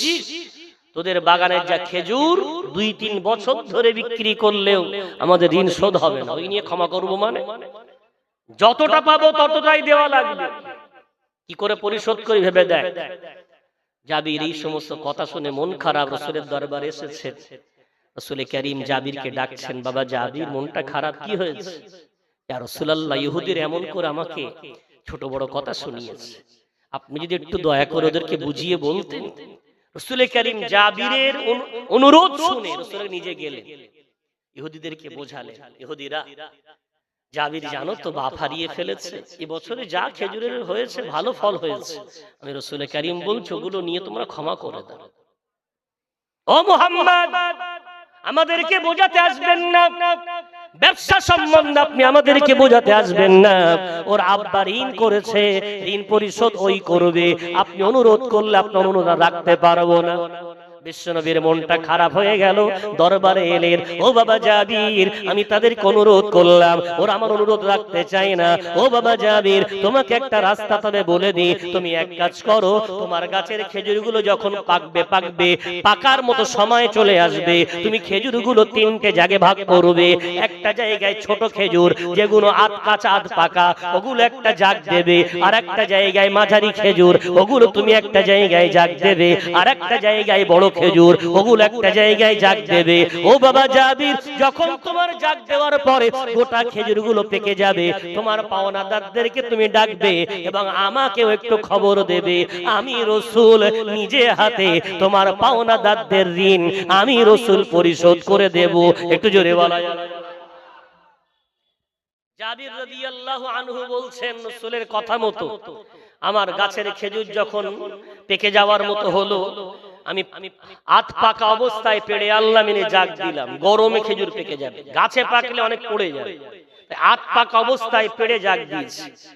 বিশ্ব নবীকে খবর দিলাম, পাওনাদারদের খবর দিলাম। আমার রাসূল এসে আমার খেজুরের চতুর্পাশে 3 বার ঘুরলেন, প্রদক্ষিণ করলেন। করার পরে আমার রাসূল বড় খেজুরের জাগের মাঝখানটায় বসে বললেন, জাবির, একজন করে পাওনাদার পাঠাও, আর কতটা পাবে তার কতটা ওজন খেজুর দিতে আমাকে একটু বলে দাও। জাবির বলছেন আব্বার পাওনাদারদের তালিকা নিয়ে আমি সামনে দাঁড়িয়ে একজন করে পাওনাদার পাঠাচ্ছি, রাসূলকে বলছি ইয়া রাসূলুল্লাহ একে এত কেজি দেন, একে এত কেজি দেন। আমি জাবির আল্লাহর কসম খেয়ে বলছি আমি এক একজন করে পাঠাতে থাকলাম, আমার রাসূল মালগুলো ওজন করে দিতে থাকলেন। পূর্ণ পাওনাদারদের পাওনা পরিশোধ করার পরেও আমি জাবির রাদিয়াল্লাহু আনহু আমি তাকিয়ে দেখছি ওই যে বড় খেজুরের জাগটা এখনো শেষ হয়নি, দুটো জাগে এখনো হাত পড়েনি। আমার রাসূলের বরকতে আমার গোটা ঋণ আমার আল্লাহ পরিশোধ করে দিলেন। একটু জোরে বলেন ভাই, আমার বরকত দেওয়ার মালিক কে? আল্লাহ। আজ আমরা যদি সেই রাসূলের হাদিসের প্রতি বিশ্বাস রেখে আমরা যদি আমাদের ক্ষমতা মতো আল্লাহর হকগুলো আদায় করে রাসূলের সুন্নাত মোতাবেক লেনদেন ব্যবসা বাণিজ্য করেন তো আল্লাহ এত দেবে কল্পনা করতে পারবেন না। ভাই আমার ঘড়ির কাঁটা 9:25, আমাকে 10টায় জাস্ট নামতে হবে, আমাকে একটু আরেক জায়গায় 11টায় উঠতে হবে। মিনিট 15-20 আমি আপনাদের কাছ থেকে একটু বিরতি চাইছি। বিরতি মাদ্রাসার উন্নতি কল্পে, এবং এখন একটা ওসিয়াত বাকি আছে। জাবির রাদিয়াল্লাহু তাআলা আনহু তার আব্বাজান দুটো ওসিয়াত করেছিলেন, একটা হলো এই আর একটা এখনো বিধবা নারীর সাথে বিবাহ। যদি সময় পাই তাহলে লাস্টে একটু ইশারা করে দেব ইনশাআল্লাহ। এখন মাদ্রাসার উন্নতি কল্পে এই যে ভাই বাবাজিরা এসেছেন, আজকে 20 জন এই মাদ্রাসায় বর্তমান ছাত্র সংখ্যা। কখনো বাড়ে, বছরের শুরুতে 30-35, আবার বছরের শেষে কাটাকাটি হয়। এটা মাদ্রাসা খারিজি মাদ্রাসায় হয়েই থাকে। তবে আলহামদুলিল্লাহ প্রতিষ্ঠানটা গত বছর এসে এবং এবছর এসে আমার যেটা মনে হয়েছে একটা সুশৃঙ্খল সাজানো গোছানো একটা মনোরম জান্নাতি বাগান। আলহামদুলিল্লাহ শিক্ষক মণ্ডলীদের প্রচেষ্টা এবছর একটা ছেলে পাগড়ি পাবে, যেটা আপনাদের আজকের সেই বৃক্ষের আসল ফল। যারা এই মাদ্রাসার সদস্য, যারা দাতা, ভালোবাসেন, মহব্বত করেন, আজকে সেই ফল খাওয়ার দিন। একটা ছাত্রের মাথায় পাগড়ি পরানো হবে। এখন এই মাদ্রাসার উন্নতি কল্পে এই জলসাগুলো, গ্রামে জলসা হয় কবরস্থান কেন্দ্রিক, ঈদগাহ কেন্দ্রিক, মসজিদ কেন্দ্রিক। তো মাদ্রাসার জলসার মূল উদ্দেশ্য হয় কিছু দাতা ভাই আসবেন, দুহাত ভরে কিছু দান করবেন। টোটাল বছর আপনাদেরকে সুখ দুঃখ তারা জানাতে পারে না, তা বিশ্বাস করেন আপনার দেওয়া অর্থটা ওই বাচ্চাগুলো খাওয়ার পর ওরা সকাল সন্ধ্যা কোরআন তেলাওয়াত করে, ওরা 24টা ঘন্টা সুন্নাত মোতাবেক জীবন কাটানোর চেষ্টা করে। ওই বাচ্চাগুলো আপনার ঈমানি সন্তান, নিজের সন্তান নাকি সন্তান? ঈমানি সন্তান। ওই সন্তান যদি বড় হয়, ওই সন্তান যদি আলেম হয়, এর মধ্যে কত যে আগামী প্রজন্মের আলেম লুকিয়ে আছে, আগামী প্রজন্মের কত শাইখুল হাদিস লুকিয়ে আছে, আগামী প্রজন্মের কত বড় বড় বক্তা লুকিয়ে আছে, আমরা কেউ দেখতে পাচ্ছি না, আল্লাহ জানে। একটা বাচ্চাও যদি গড়ে যায়। আমি চাঁপাপুকুর মাদ্রাসায় পড়তাম হিফজের জমানা, কতজন ছিলাম একসাথে? 17 জন নাজেরাত কোরআন শরীফ থেকে হিফজ ধরেছে 17 জন। তাহলে ভাবতে পারছেন এতজন একসাথে হিফজ ধরলাম মানে বাচ্চা কত বেশি। আলহামদুলিল্লাহ আল্লাহ সেই সাথীদের মধ্যে আমাকে কবুল করেছেন। যারা লজিং খেতে দিয়েছিলেন, যারা মাদ্রাসায় দান করেছিলেন, আজকে তাদের মধ্যে অনেকে কবরে শুয়ে পড়েছে। আজ যে আপনাদেরকে দুটো কোরআনের কথা বলছি, সওয়াব হচ্ছে না হচ্ছে? এই সওয়াব তারা পাবে না। ওরা তো জানতেন না যে আব্দুল কাইয়্যুম একদিন মানুষের কাছে গিয়ে কোরআনের দাওয়াত পৌঁছাবেন। আজকে তারা কবরে শুয়ে শুয়ে সওয়াব পাচ্ছেন। আজ আপনার এই ছাত্রগুলো, এর মধ্যে আগামী দিন কে বড় হবে আপনি জানেন না, তবে তার সওয়াবটা পেয়ে যাবেন যেদিন কবরে শুয়ে পড়বেন। ওই সম্পদ আপনার না, অতটুকু আপনার যেটা দান করলেন, যেটা খেলেন অথবা পড়লেন, আজ সেই সম্পদের কম্পিটিশন না করে ফাস্তাবিকুল খায়রাত 2 পারা 2য় পৃষ্ঠা সূরা বাকারা। সাহাবায়ে কেরামদের অভ্যাস ছিল তারা কল্যাণের কাজে কম্পিটিশন করতেন। আমি দেখতে চাই আজকে কাদিহাটি মাদ্রাসার এই শ্রোতা মণ্ডলীদের মধ্যে এই ভালো কাজের কম্পিটিশনে কারা অংশগ্রহণ করতে চান? আমি জানি না কিভাবে এখানে কালেকশন হয়, কেমন ভাবে দেবেন তাও জানি না। তবে আমি অনুরোধ করে বলছি, ভাই বাবাজি যারা বসে আছেন, মা বোন যারা আছেন, কোন ভাই যদি থাকেন একটি 5000 টাকার জন্য আল্লাহর কোন বান্দা আছেন, একটু হাত তুলে আজকে প্রথম দাতা হয়ে 5000 টাকার জন্য একটু নিয়ত করবেন যে আমি মাদ্রাসার উন্নতি কল্পে ৫,০০০ টাকা দিয়ে এই মাদ্রাসার আগামী দিন পথ চলার রাস্তাকে একটু সহজ হওয়ার জন্য ন্যূনতম সহযোগিতা করব। আল্লাহর কোন বান্দা, কোন ব্যবসায়ী, কোন চাষী, কোন শ্রমিক, কোন আল্লাহর নেক বান্দা, কোন বাবাজি, কোন ভাই বন্ধু থাকলে একটু বলেন তো দেখি, ৫,০০০ টাকা এই মাদ্রাসার উন্নতি কল্পে আপনি দেবেন। একটু নিয়ত করে, মনটা নরম করে। আল্লাহর কোন বান্দা আছেন একটু হাত তুলে বলা যায় কিনা, একটু নিয়ত করা যায় কিনা? ৫,০০০ অনেক বড় মনে হতে পারে, কিন্তু এই সময় কিচ্ছু না। ডাক্তার বাড়ি গেলেই এখন ৫-৭ হাজার টাকার ঔষধ কিনতে হয়। বিভিন্ন সমস্যায় পড়লে, বাড়িতে একটা মেহমান আসলে আমার আপনার বাড়িতে ২-৩ হাজার টাকা এখন ব্যয় হয়ে যায়। মাদ্রাসার বাচ্চাগুলোকে রাসূলের মেহমান মনে করে ওই বাচ্চাগুলোকে বাড়িতে নিয়ে গেলে একটা বিরাট বড় টাকা খরচ হয়ে যেত। সেই বাচ্চাগুলোকে আপনাকে বাড়ি না নিয়ে একটুখানি এখানে তাদেরকে মদত করে, বাপ চলে গেছে, মা চলে গেছে, খানদান থেকে কেউ চলে গেছেন, তাদের নিয়তে, তাদের সাদকায়ে জারিয়ার নিয়তে যদি একটু বলেন, কেউ না, কোন ভাই আছেন, কোন বাবাজি আছেন, কোন বন্ধু আছেন, একটু হাত তুলে ৫,০০০ টাকার একটু নিয়ত কে আছেন একটু হাত তোলে। আমি দেখি আজকের এই কল্যাণকর মজলিসে, কোরআনের মাহফিলে আল্লাহর কোন বান্দা একটু হাত তুলে দেন। বোর্ডিং চলছে মাশাআল্লাহ। বোর্ডিং খরচ কত একদিন? মোটামুটি 3 বেলা 1000 হবে। বোর্ডিং চলছে এখানে আলহামদুলিল্লাহ বাচ্চাগুলোর জন্য। দৈনন্দিন একটা খরচ 3 বেলা তাদের খেতে দিতে 1.5 থেকে 2,000 টাকা করে খরচ হয়। যদি মনে করেন আমি সেই বোর্ডিং এর একটা সদস্য হব, আমি আমার আব্বা হারিয়ে ফেলেছি, মা হারিয়ে ফেলেছি, আম্মা আব্বার মৃত্যুর দিনে মাদ্রাসার মুহতামিম বা যিনি পরিচালক, যিনি সেক্রেটারি আছেন, তাকে ফোন করে আমার আব্বার জন্য 1 খতম পড়ে আজকে একটু সবরস্থানি করে দেবে, আমার আব্বা দুনিয়া থেকে চলে গেছেন, সেই উদ্দেশ্যে একটা সদস্য পদ আমি 2,000 টাকা করে বোর্ডিং এর সদস্য হব, এই নিয়েতেও আপনি সদস্য হতে পারেন। বোর্ডিংটাকে ভালোভাবে পরিচালনা করার জন্য এমন যদি কিছু ভাই এগিয়ে আসেন সেটাও হতে পারে। কোন ভাই 1,000 টাকার সদস্য হয়ে বাচ্চাদেরকে একদিন গোশ ভাত খাওয়াবেন দুপুর বেলা, সে নিয়েতেও 1,000 টাকার, যে বছরে একবার আমি একদিন 1,000 টাকা দিয়ে বাচ্চাগুলোকে গোশ ভাত খাওয়াবো। জানেন না আপনাদের বাড়িতে, আমাদের বাড়িতে বাচ্চাদেরকে গোশ দিলে ওরা নেড়ে জেড়ে দেখে, ওর প্রিয় গোশটা পেলে তো খায়, অন্যথায় ছুঁড়ে ফেলে দেয়, বিড়াল খেয়ে যায়, কুকুর খেয়ে যায়। কিন্তু মাদ্রাসার বাচ্চাগুলো যেদিন গোশ দেওয়া হয় ওই দিন সকাল বেলা থেকে ওদের মনে খুব আনন্দ, মাশাআল্লাহ। সেই দিন সকাল বেলা তাদের মনে বড় আনন্দ হয়, আজকে গোশ পাবো।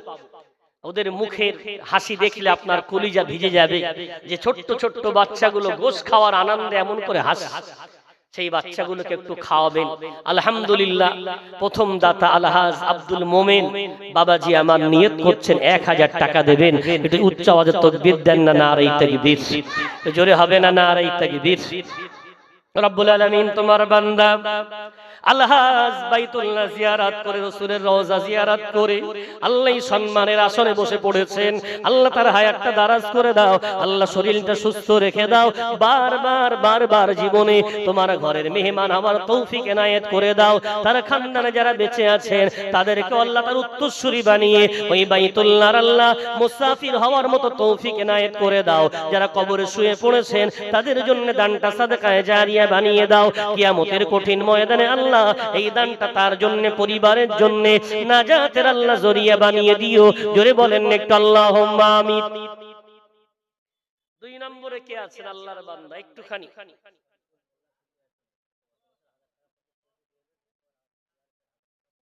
শরীফুল মোল্লা এক ভাই আমার নিয়ত করছেন 1,000 টাকা দেবেন। গত বছর 1,000 টাকা দিয়েছিলেন, সেটা দিয়েছেন, আবার নিয়ত করছেন আগামী বছর 1,000 টাকা দেবে। একটু জোরে হবে না নারে তাকবীর, একটু বলবেন না নারে তাকবীর। রব্বুল আলামিন শরীফ, শরীফ মানে অধিক সম্মানীয়। ও আল্লাহ তোমার বান্দা ইসলামের মর্যাদাশীল ব্যক্তি, আল্লাহ নাম নিয়েছেন শরীফুল ইসলাম। আল্লাহ ইসলামের মর্যাদা, ইসলামের পূর্ণ মান ও সম্মান আল্লাহ তার নসিবে তুমি প্রদান করে দাও। হায়াতে বরকত দাও, রিজকে বরকত দাও, সংসারে শান্তি দাও। আল্লাহ যে কাজকর্ম তিনি করেন কাজের মধ্যে আল্লাহ অঢল রহমত ও বরকতের দুয়ার তুমি উন্মুক্ত করে দাও। কিয়ামতের কঠিন ময়দানে এই দানটা তার জন্য, পরিবারের পরিবারের জন্য যেদিন কেউ কাউকে একটা নেকি দেবে না, আল্লাহ বান্দার আমলনামায় যুক্ত করে এই দানটা তার নাজাতের জরিয়া বানিয়ে দিও। জোরে বলেন একটু আল্লাহুম্মা আমিন। 3 নম্বরে কি আছে? এতগুলো ভাই বাবাজি প্রবাদ বাক্যে আছে, একের বোঝা 10-এর লাঠি। যদি আপনারা প্রত্যেকেই বোঝাটা তুলে নেন, একটা করে লাঠি হবে। মাদ্রাসার কমিটির উপরে চাপিয়ে দিলে বোঝা হয়ে থাকবে, চাগাতে পারবে না। একটু ভাগ করে নেন। এই দিনের প্রতিষ্ঠান, এগুলো আমাদের আগামী প্রজন্মের কাছে ঈমান ইসলাম বাঁচিয়ে রাখার দুর্গ। এগুলো নষ্ট হয়ে গেলে আগামী দিন ঈমান থাকবে না মানুষের, নামাজ থাকবে না, শরীয়ত থাকবে না। এগুলো বাঁচানো, এগুলো আমাদের ঈমানি দায়িত্ব, কর্তব্য। একটুখানি যদি বলেন ভাই আমার, বাবাজি আমার, একটু নিয়ত করে কোন ভাই, কোন বাবাজি, কোন বন্ধু, মা বোন যারা পর্দার আড়ালে বসে আছেন তাদের কাছে আমি ভাই হয়ে, বন্ধু হয়ে, আপনাদের সন্তান হয়ে হাত পেতেছি, একটু বলে। আল্লাহর আরেক বান্দা নাম বলতে অনিচ্ছুক, গোপন ভাবে 1000 টাকা, জোরে বলেন একটু নারায়ে তাকবীর। রব্বুল আলামিন বান্দা রাসূলের হাদিস শুনে আছে, গোপন দাতা কিয়ামতের দিন আরশের ছায়া পাবে। আল্লাহ এই জন্য নাম বলতে চায় না। আল্লাহ তার দানটা কবুল করে নাও, হায়াত দারাজ করে দাও, শরীর সুস্থ রেখে দাও, আয় উন্নতির মধ্যে বরকত দাও, ব্যবসা বাণিজ্যে তারাক্কি প্রদান করে দাও। মাই মুরব্বি যারা কবরবাসী হয়ে গেছে, কবরগুলো জান্নাতের ফুল বাগিচা বানিয়ে দাও। যারা বেঁচে আছেন আল্লাহ সকল কাসমানি বালা মুসিবত, দুনিয়ার বালা মুসিবত থেকে আল্লাহ হেফাজত প্রদান করে দাও। কিয়ামতের কঠিন ময়দানে আল্লাহ এই দানটা তার জন্য, পরিবারের জন্য আল্লাহ নাজাতের জরিয়া বানিয়ে দিও। জোরে বলেন একটু আল্লাহুম্মা আমিন। 4 নম্বরে কি আছে? 1000 করেই বলেন। যদি কোনো ভাই বসে থাকেন যে লম্বা বড় একটা দান বলে ফেলেছি, মানটা রাখা যায় কিনা যে চেষ্টা করে দেখেন। অন্যথায় বলেন 1000 করেই বলেন, আলহামদুলিল্লাহ, অসুবিধা নেই। অভাবের সংসার, আপনার অভাব আছে কিন্তু আল্লাহর অভাব নেই। আপনি দিলে কমে যাবে না, আল্লাহ 700 গুণ থেকে অগণিত হারে আল্লাহটাকে রিটার্ন করে দেবেন। যে সম্পদ আপনার করছেন, ওটা চোখটা বন্ধ হলো, ওটা পরের, ওটা আপনার নয়। আপনার কাফনের কাপড় কিনতে গিয়ে দরদাম করা হবে, আপনার পয়সায় কাফনের কাপড় কেনা হবে, অথচ দরদাম হবে। যদি 2 টাকা বাঁচে তো ওরই বাঁচবে। সুতরাং এটা দিলেন মানে আখিরাতে জমা হয়ে থাকলো।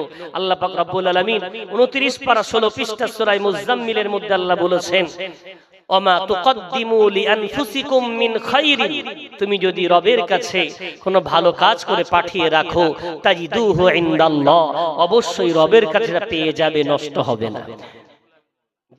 মাশাআল্লাহ।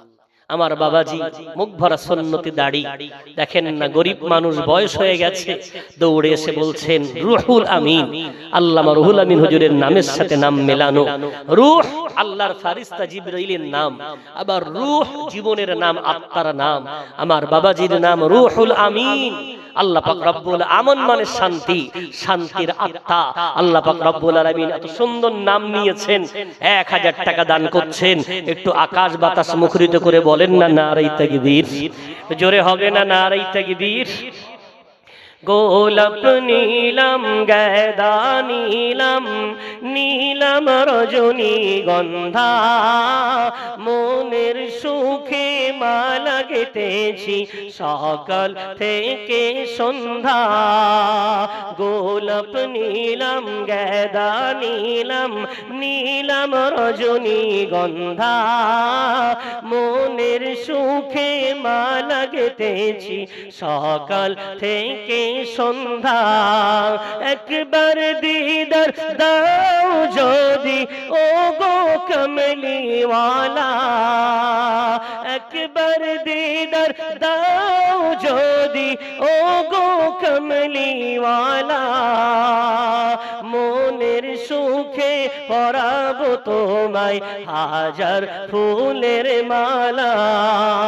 সুযোগ পেলে পরাবো তোমায় হাজার ফুলের মালা। লাল ফুলকে প্রশ্ন করি, রংটি কোথায় পেলে? লাল ফুলকে প্রশ্ন করি, রংটি কোথায় পেলে নবীজির ওই ঠোঁট মুবারক লাল ছিল বলে তাই লাল ফুলকে তুলে তুলে গেথে রাখলাম মালা সুযোগ পেলে পরাবো তোমায় হাজার ফুলের মালা মনের সুখে পরাবো তোমায় হাজার ফুলের মালা আল্লাহুম্মা সাল্লি আলা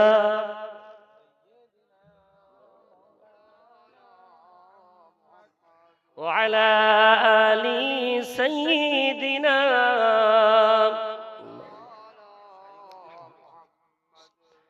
تكبير ناري تكبير ناري تكبير أولاد مجدد الزمن سلسلة حق مجدد الزمن ناري تكبير আলহামদুলিল্লাহ আজকের জলসার মধ্যমণি আওলাদে মুজাদ্দিদ জামান হুজুর চলে এসেছেন এখনি তিনি মঞ্চে আসবেন যারা ছড়িয়ে ছিটিয়ে আছেন অতি দ্রুত মাহফিলের মধ্যে প্রবেশ করেন আমার রুহুল আমিন বাবাজি 1000 টাকা আল্লাহ তার দানটা কবুল করেন আল্লাহ তার হায়াত দারাজ করেন শরীরটা সুস্থ রাখেন আয়োন্নতির মধ্যে আল্লাহ অঢল তারা কি প্রদান করেন যে আশায় দিয়েছেন আল্লাহ তার মনের নেক আশা বাসনা কামনাকে আল্লাহ পূরণ করে দেন উচ্চ যে বলেন না আল্লাহুম্মা আমিন 5 নম্বরে কে আছেন আল্লাহর বান্দা খুশনসিব একটু হাত তুলে বলেন মাশাআল্লাহ একজন হাত তুলছেন বাবাজি দেখেন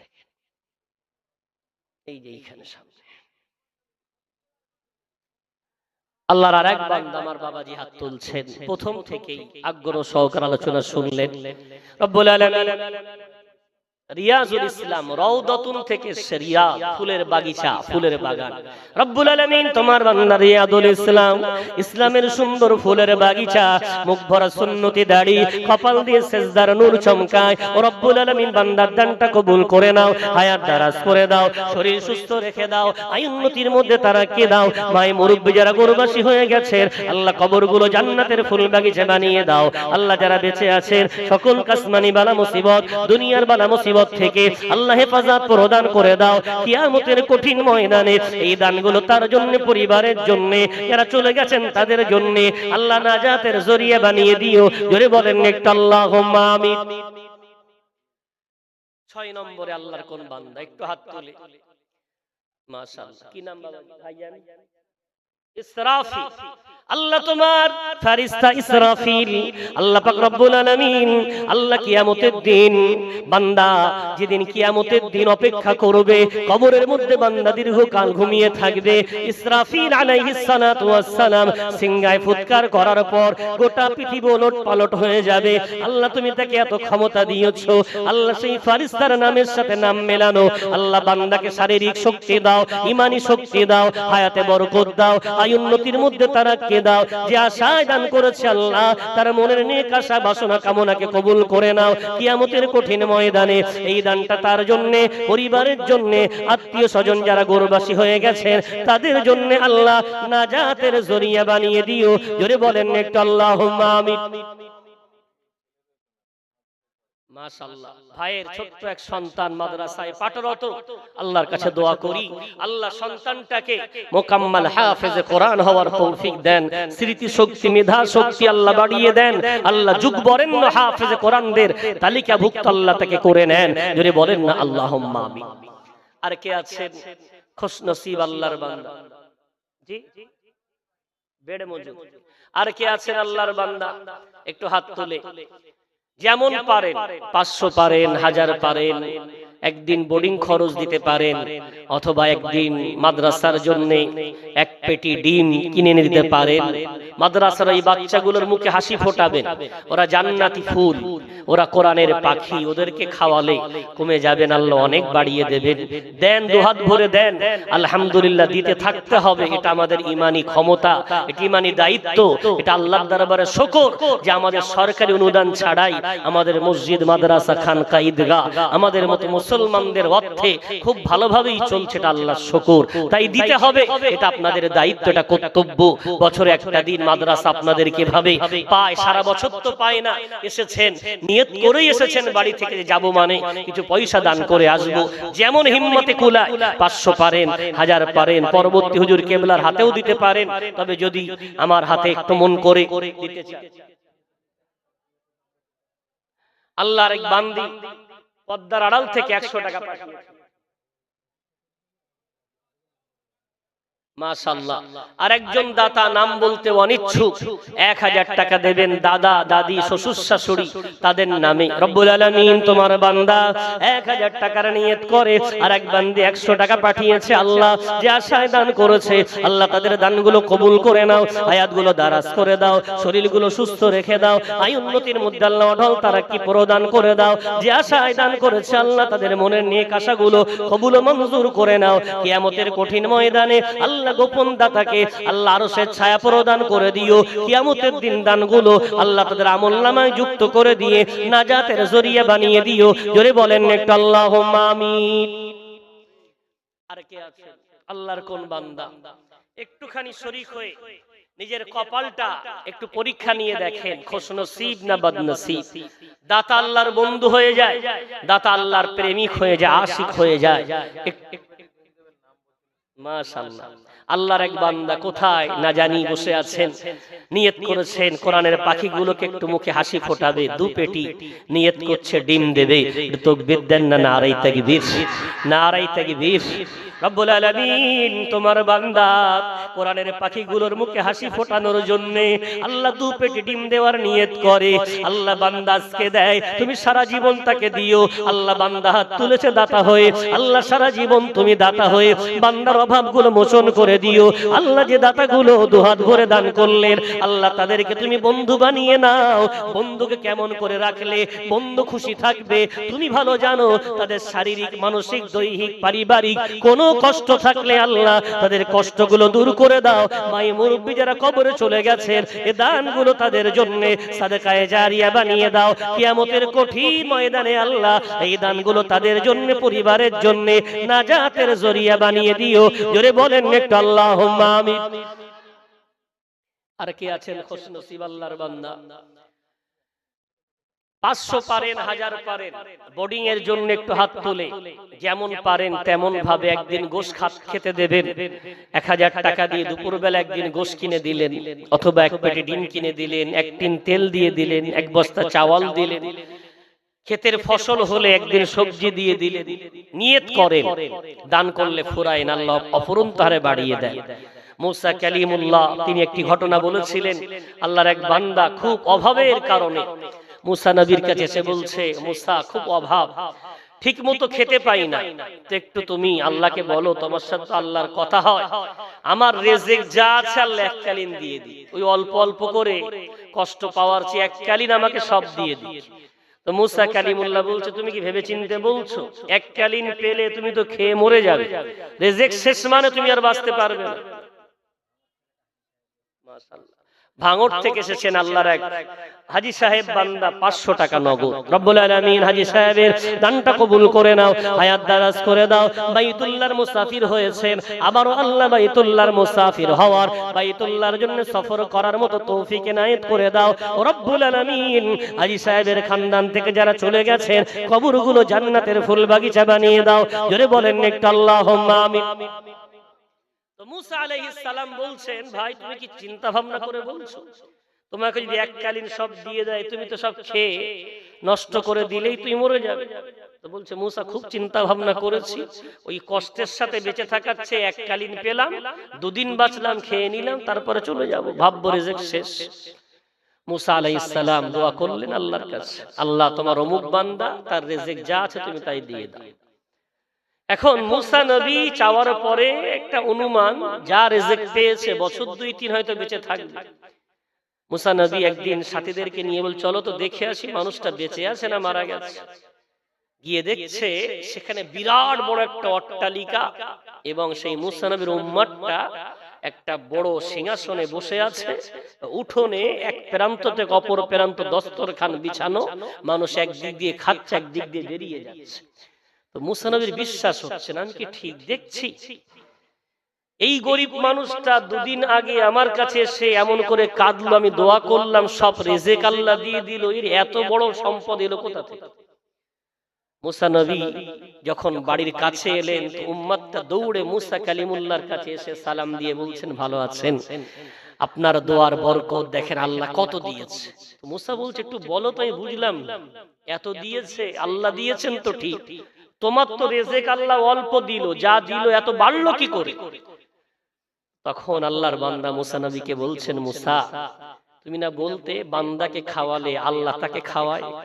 আল্লাহ যখন আমার রিজিক গুলো দিল, আমি ভাবলাম আমি যদি খাই কয়দিনের মধ্যে শেষ হয়ে যাবে, আমি কিছুটা আলাদা করলাম আর কিছুটা আল্লাহ দেওয়া রিজিক আমি তার থেকে মানুষকে খাওয়ানোর নিয়ত করে এলাকায় ঘোষণা দিলাম যে আমার বাড়িতে আজ থেকে কিছু মানুষকে খাওয়ানো হবে।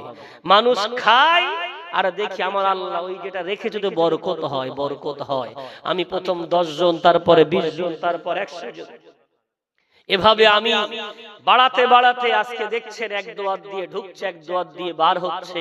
ও মুসা, আল্লাহর দেওয়া সেই রিজিক আমি একা খাইনি, তার বান্দাকে খাইয়েছি, তো আল্লাহ আমাকে এত দিয়েছে।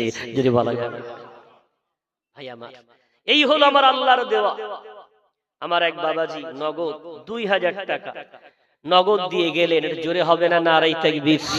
জোরে বলবেন না নারায়ে তাকবীর? রব্বুল আলামিন তোমার বান্দা মুখ ভরা সুন্নতি দাড়ি মাদ্রাসার বড় প্রেমিক, কোরআনের পাখিদের মুখে হাসি ফোটানোর জন্য আল্লাহ 2000 টাকা নগদ পকেট থেকে করে করে নোট দিয়ে গেলেন। আল্লাহ কিয়ামতের দিন বান্দার নেকির বড় দরকার হবে। আল্লাহ বান্দা যখন নেকির জন্য হাহাকার করবে, এমন তুমি টাটকা নেকি, এমন তাজা নেকি আল্লাহ তার আমলনামায় যুক্ত করে দিও। আল্লাহ ওই নেকির বিনিময়ে যেন পুলসিরাতে আটকে না যায়, মিজানের ধারে আল্লাহ আমলনামায় নেকি যেন কম না পড়ে যায়। কাউসারের ধারে বিশ্বনবীর হাত দ্বারায় কাউসারে পানি পান করা থেকে যেন বঞ্চিত না হয়ে যায়। আল্লাহ দানটা কবুল করে নাও, হায়াত দারাজ করে দাও, শরীর সুস্থ রেখে দাও, আয়ুন্নতির মধ্যে অঢল তারাক্কি দাও। মায়ে মুরব্বিদের কবরগুলো জান্নাতের ফুল বাগিচা বানিয়ে দাও। কিয়ামতের কঠিন ময়দানে এই দানগুলো গোটা পরিবারের জন্য নাজাতের জরিয়া বানিয়ে দিও। জোরে বলেন আল্লাহুম্মা আমিন। শাহজাহান মোল্লা মাদ্রাসার ছাত্র, আহারে ছোট্ট বাচ্চা মাদ্রাসায় পড়ে, তার খাওয়ার পয়সাটাও দিয়ে গেল 100 টাকা। আল্লাহ ছোট্ট বাচ্চাকে হাক্কানি হাফেজ, হাক্কানি আলেম হওয়ার তৌফিক দাও। আল্লাহ স্মৃতি শক্তি, মেধা শক্তি বাড়িয়ে দাও। যে ঘরের সন্তান আল্লাহ, তার দ্বারায় তার পিতামাতা, তার পরিবার, মাদ্রাসার মুখ উজ্জ্বল তুমি করে দাও। আল্লাহ দুনিয়ার সমস্ত ফিতনা ফাসাদ থেকে, শয়তানি ওয়াসওয়াসা থেকে আল্লাহ তুমি তাকে হেফাজত করে নাও। জোরে বলেন আল্লাহুম্মা আমিন।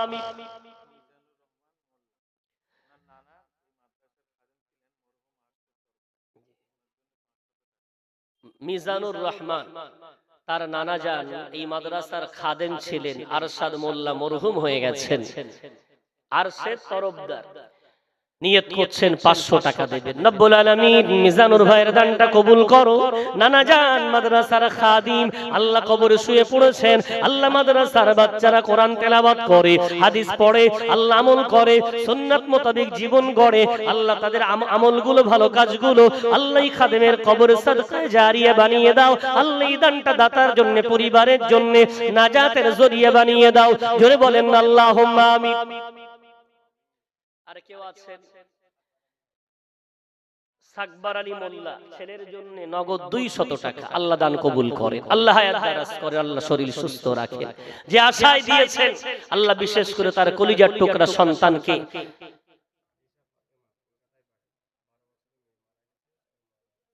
আনিসা ফাতেমা কলকাতা থেকে তার কলিজার টুকরি কন্যা দুনিয়া থেকে বিদায় নিয়েছেন, সেই উদ্দেশ্যে নগদ 500 টাকা। রব্বুল আলামিন ছোট্ট বান্দি দুনিয়া থেকে চলে গেছেন, কবরটাকে জান্নাতের ফুল বাগিচা বানিয়ে দাও। মা জননী দোয়া করলেই তো আল্লাহ কবুল হয়ে যায়। মাদ্রাসায় দিয়ে দোয়া চায়, এই মাদ্রাসার বাচ্চারা কোরআন পড়বে, রাসূলের হাদিস পড়বে, শরীয়ত শিখবে। যতদিন আল্লাহ ওই বাচ্চাগুলো দিনের খেদমত করবে, তাদের দিনের খেদমতের সওয়াবগুলো এই দাতাগুলো, এদের পরিবারগুলো যারা দুনিয়া থেকে চলে গেছে তাদের কবরের জন্য সাদকায়ে জারিয়া বানিয়ে দাও। যারা বেঁচে আছেন তাদের জন্য বরকত রহমতের মাধ্যম বানিয়ে দাও। জোরে বলেন একটু আল্লাহুম্মা আমিন। আর মাত্র 5 মিনিট আমি আপনাদের মাঝে থাকতে পাচ্ছি। যারা দিলেন দুহাত ভরে দিলেন, দিতে হবে। যদি মনে হয় কোনো ভাই বসে আছেন দেওয়ার মতো সামর্থ্য আছে, এখন দেননি, তবে অনুরোধ রাখবো পরে দেবেন, এই আবেদন রাখছি। এবং সেই সাথে আজকে মাদ্রাসার একটি বাচ্চাকে পাগড়ি পরানো হবে। আল্লাহ বাচ্চাটাকে মুকাম্মাল কোরআনকে হৃদয়ে গাঁথার মতো তৌফিক এনায়েত করেন। এবং সেই সাথে যারা আশেপাশে আছেন আজকে এই ফলটা দেখার জন্য অনুরোধ করব। ভরেছিলেন যেমন মজলিসে হয়তো ইস্তেনজার জন্য, উজুর জন্য উঠে গেছেন, অনুরোধ করব আশেপাশে না ছড়িয়ে আবার মজলিসে প্রবেশ করেন। দান কালেকশন শুরু হলে মানুষ একটু উঠাউঠি করে, স্বাভাবিক। তবে এখনো অনেক আলেমে দ্বীন আছেন, আলোচনা করবেন প্রত্যেকেই। আপনাদের আলোচনা শুনতে হবে, বিশেষ করে আওলাদে মুজাদ্দিদে জামান হুজুর চলে এসেছেন, এখনই মঞ্চে আসবেন, আমি বিদায় নেব। আপনারা যারা এখনো এদিক ওদিকে ছড়িয়ে ছিটিয়ে আছেন এবং দেওয়ার মতো সামর্থ্য আছে, হাত তোলেননি একটু। গোপন ভাবে আল্লাহর এক বান্দা 500 টাকা দেবেন, আল্লাহ দান কবুল করেন, আল্লাহ হায়াত দারাজ করেন, আল্লাহ শরীর সুস্থ রাখেন। যে আশায় দিয়েছেন আল্লাহ তার মনের নেক আশা বাসনা কামনাকে আল্লাহ কবুল করে নেন। সকলে বলি আল্লাহুম্মা আমিন।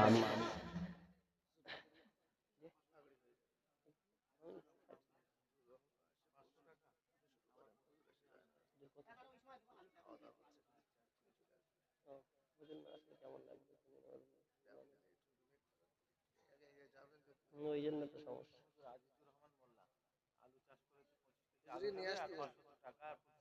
মাশাআল্লাহ, আজিজুর রহমান মোল্লা আলু চাষ করেছেন, আল্লাহ তার ক্ষেতের ফসলে বরকত দেন।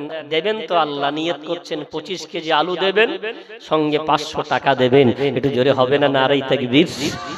রব্বুল আলামিন তোমার বান্দা আলোচনা শুনেছে। ফসল দেওয়ার মালিক তুমি, উন্নত করার মালিক তুমি, হায়াত দেওয়ার মালিক তুমি, রিজিক দেওয়ার মালিক তুমি। আল্লাহ চাষি বান্দা নিয়ত করছেন আল্লাহ তার চাষে অঢল বরকত নাজিল করে দাও, হায়াতে বরকত দাও। আল্লাহ মাই মুরব্বি যারা কবরে চলে গেছেন কবরগুলো জান্নাতের ফুল বাগিচা বানিয়ে দাও। আল্লাহ যারা বেঁচে আছেন সকল কাসমানি বালা মুসিবত, দুনিয়ার বালা মুসিবত থেকে হেফাজত প্রদান করে দাও। কিয়ামতের কঠিন ময়দানে আল্লাহ এই দানটা তার জন্য পরিবারের জন্য নাজাতের জরিয়া বানিয়ে দিও। জোরে বলেন একটা আল্লাহুম্মা আমিন। আর কেউ আছেন আল্লাহর কোন খুশনসিব বান্দা, একটু হাত তুলে কোরআনের পাখিদের জন্য যদি মনে হয় একটু হাতটা লাগিয়ে রাখলেই ছোঁয়া, কিয়ামতের দিন আপনার হাতটা ধরার লোক হয়ে যাবে। কোরআন আপনার হাত ধরে নেবে। রাসূল কারীমের হাদিস, কোরআন শাফাআতকারী হয়। গত বছর আপনাদের বলেছিলাম কোরআন আপনার জন্য শাফাআতকারী হবে, কোরআন পাঠকারী আপনার শাফাআতকারী হবে, আলেমে দ্বীন শাফাআতকারী হবে। আল্লাহ তাদের শাফাআত করা তৌফিক দেবেন। একটু যদি হাত বাটিয়ে রাখেন আখিরাতে কাজ দেবে। আল্লাহ পাক রব্বুল আলামিন যতটুকু বললাম, যতটুকু আপনারা শুনলেন, আল্লাহর কাছে দোয়া চাই আল্লাহ আমাদের দুনিয়ার অর্থ সম্পদের পিছনে না দৌড়ে আখিরাতের দিকে দৌড়ানোর তৌফিক দেন। আল্লাহর কাছে যে ভুলগুলো করে ফেলেছি তার জন্য অতি দ্রুত তওবা করার তৌফিক দেন এবং গুনার উপরে গুনাহ না করে নেকির উপরে নেকি, নেকির উপরে নেকি, এই নেকি সাজিয়ে সাজিয়ে জীবনটা সাজিয়ে তুলতে পারি। আল্লাহ সেই তৌফিক এনায়েত করেন। জোরে বলি আতিউর রহমান তরফদার আল্লাহর এক বান্দা 1000 টাকা দেবেন। জোরে বলেন একটু নারায়ে তাকবীর। রব্বুল আলামিন আতা মানে প্রদান করা, রহমান মানে তুমি দয়ালু আল্লাহ, তুমি দান করো বান্দা নেয়। নাম নিয়েছে আতাউর রহমান। রব্বুল আলামিন বান্দার দানটা কবুল করে নাও, হায়াত দারাজ করে দাও, শরীর সুস্থ রেখে দাও, আয় উন্নতির মধ্যে আল্লাহ অঢল তারা কি প্রদান করে দাও। মাই মুরব্বি যারা কবরবাসী হয়ে গেছেন কবরগুলো জান্নাতের ফুল বাগিচা বানিয়ে দাও। যারা বেঁচে আছেন সকল কাসমানি বালা মুসিবত, দুনিয়ার বালা মুসিবত থেকে আল্লাহ হেফাজত প্রদান করে দাও। কিয়ামতের কঠিন ময়দানে আল্লাহ এই দানটা তাদের জন্য পরিবারের জন্য নাজাতের জরিয়া বানিয়ে দিও। জোরে বলেন আল্লাহুম্মা আমিন।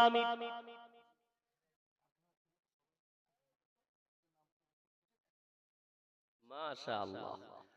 কাদিহাটি আমার একদল যুবক বন্ধু কোথায় বসে আছেন জানি না, নাম বলতেও তারা চায় না। আগামী বছর এই মাহফিলের জন্য 100 কেজি গোশত দেবে। জোরে হবে না নারায়ে তাকবীর? জোরে বলবেন না নারায়ে তাকবীর? নারায়ে তাকবীর। রব্বুল আলামিন তোমার একদল নওজোয়ান বান্দা যাদেরকে রাসূল করিম হাদিসের মধ্যে বলেছেন শাবুন নাশাফি ইবাদাতিল্লাহি আযজা ওয়া জাল, নওজোয়ান যুবক যারা যৌবন কালটা আল্লাহর ইবাদতে কাটিয়ে দেয়, কিয়ামতের কঠিন ময়দানে আরশের ছায়াতলে তাদের ছায়া দেওয়া হবে। আল্লাহ কাদিয়াতির যুবকগুলো আল্লাহ তোমার নবীর কারখানাকে মহব্বত করে আল্লাহ সেই মাহফিলকে আল্লাহ অব্যাহত রাখার জন্য নিয়ত করে 100 কেজি গোশত দান করবেন। আল্লাহ তাদের দানটা কবুল করে নাও, হায়াত দারাজ করে দাও, শরীর সুস্থ রেখে দাও, 5 ওয়াক্ত নামাজি বানিয়ে দাও। আল্লাহ পাক রব্বুল আলামিন তাদের আসমানি বিপদ আপদ বালা মুসিবত থেকে সর্বদাই তুমি হেফাজত করে রেখো। রাস্তার অ্যাক্সিডেন্ট থেকে আল্লাহ হেফাজত করে রেখো। খানদান থেকে যারা চলে গেছেন কবরগুলো জান্নাতের ফুল বাগিচা বানিয়ে দাও। কিয়ামতের দিন আল্লাহ এই দানগুলো তাদের জন্য নাজাতের জরিয়া বানিয়ে দিও। জোরে বলেন আল্লাহুম্মা আমিন। আলহামদুলিল্লাহ, যতটুকু দিলেন আল্লাহ আরো দেওয়ার তৌফিক দেন। এখন আমি যারা দুহাত ভরে দান করেছেন 2 মিনিট ছোট্ট একটু দোয়া, আর হুজুর কেবলা আসছেন, বাচ্চা পাগড়ি পাবে। কি নাম বাচ্চাটা? হাফেজ সামিউল ইসলাম, তাকে পাগড়ি দেওয়া হবে। আপনারা যারা আশেপাশে ছড়িয়ে ছিটিয়ে আছেন এই দৃশ্যটা উপভোগ করার মতো। এটা হলো কোরআনের একটা বড় ফল, যেটা আমাদের আখিরাতে আমাদের দুনিয়াতে উভয় জগতে আমাদের জন্য বড় বরকতপূর্ণ হয়ে উঠবে। এই যে সন্তান আজকে মাথায় পাগড়ি পরবে, গোটা কোরআন, পৃথিবীতে এত বই আছে, এত শাস্ত্র আছে, ধর্মগ্রন্থ আছে, কোনদিন শুনেছেন কোন শাস্ত্র, কোন বই, কোন ধর্মগ্রন্থকে মুখস্থ করতে পেরেছে? এটা যে আল্লাহর কোরআন, তার বড় দলিল হলো আল্লাহ তার বান্দার হৃদয় সেটা গাথার মতো তৌফিক তিনি দেন। জোরে বলেন না সুবহানাল্লাহ।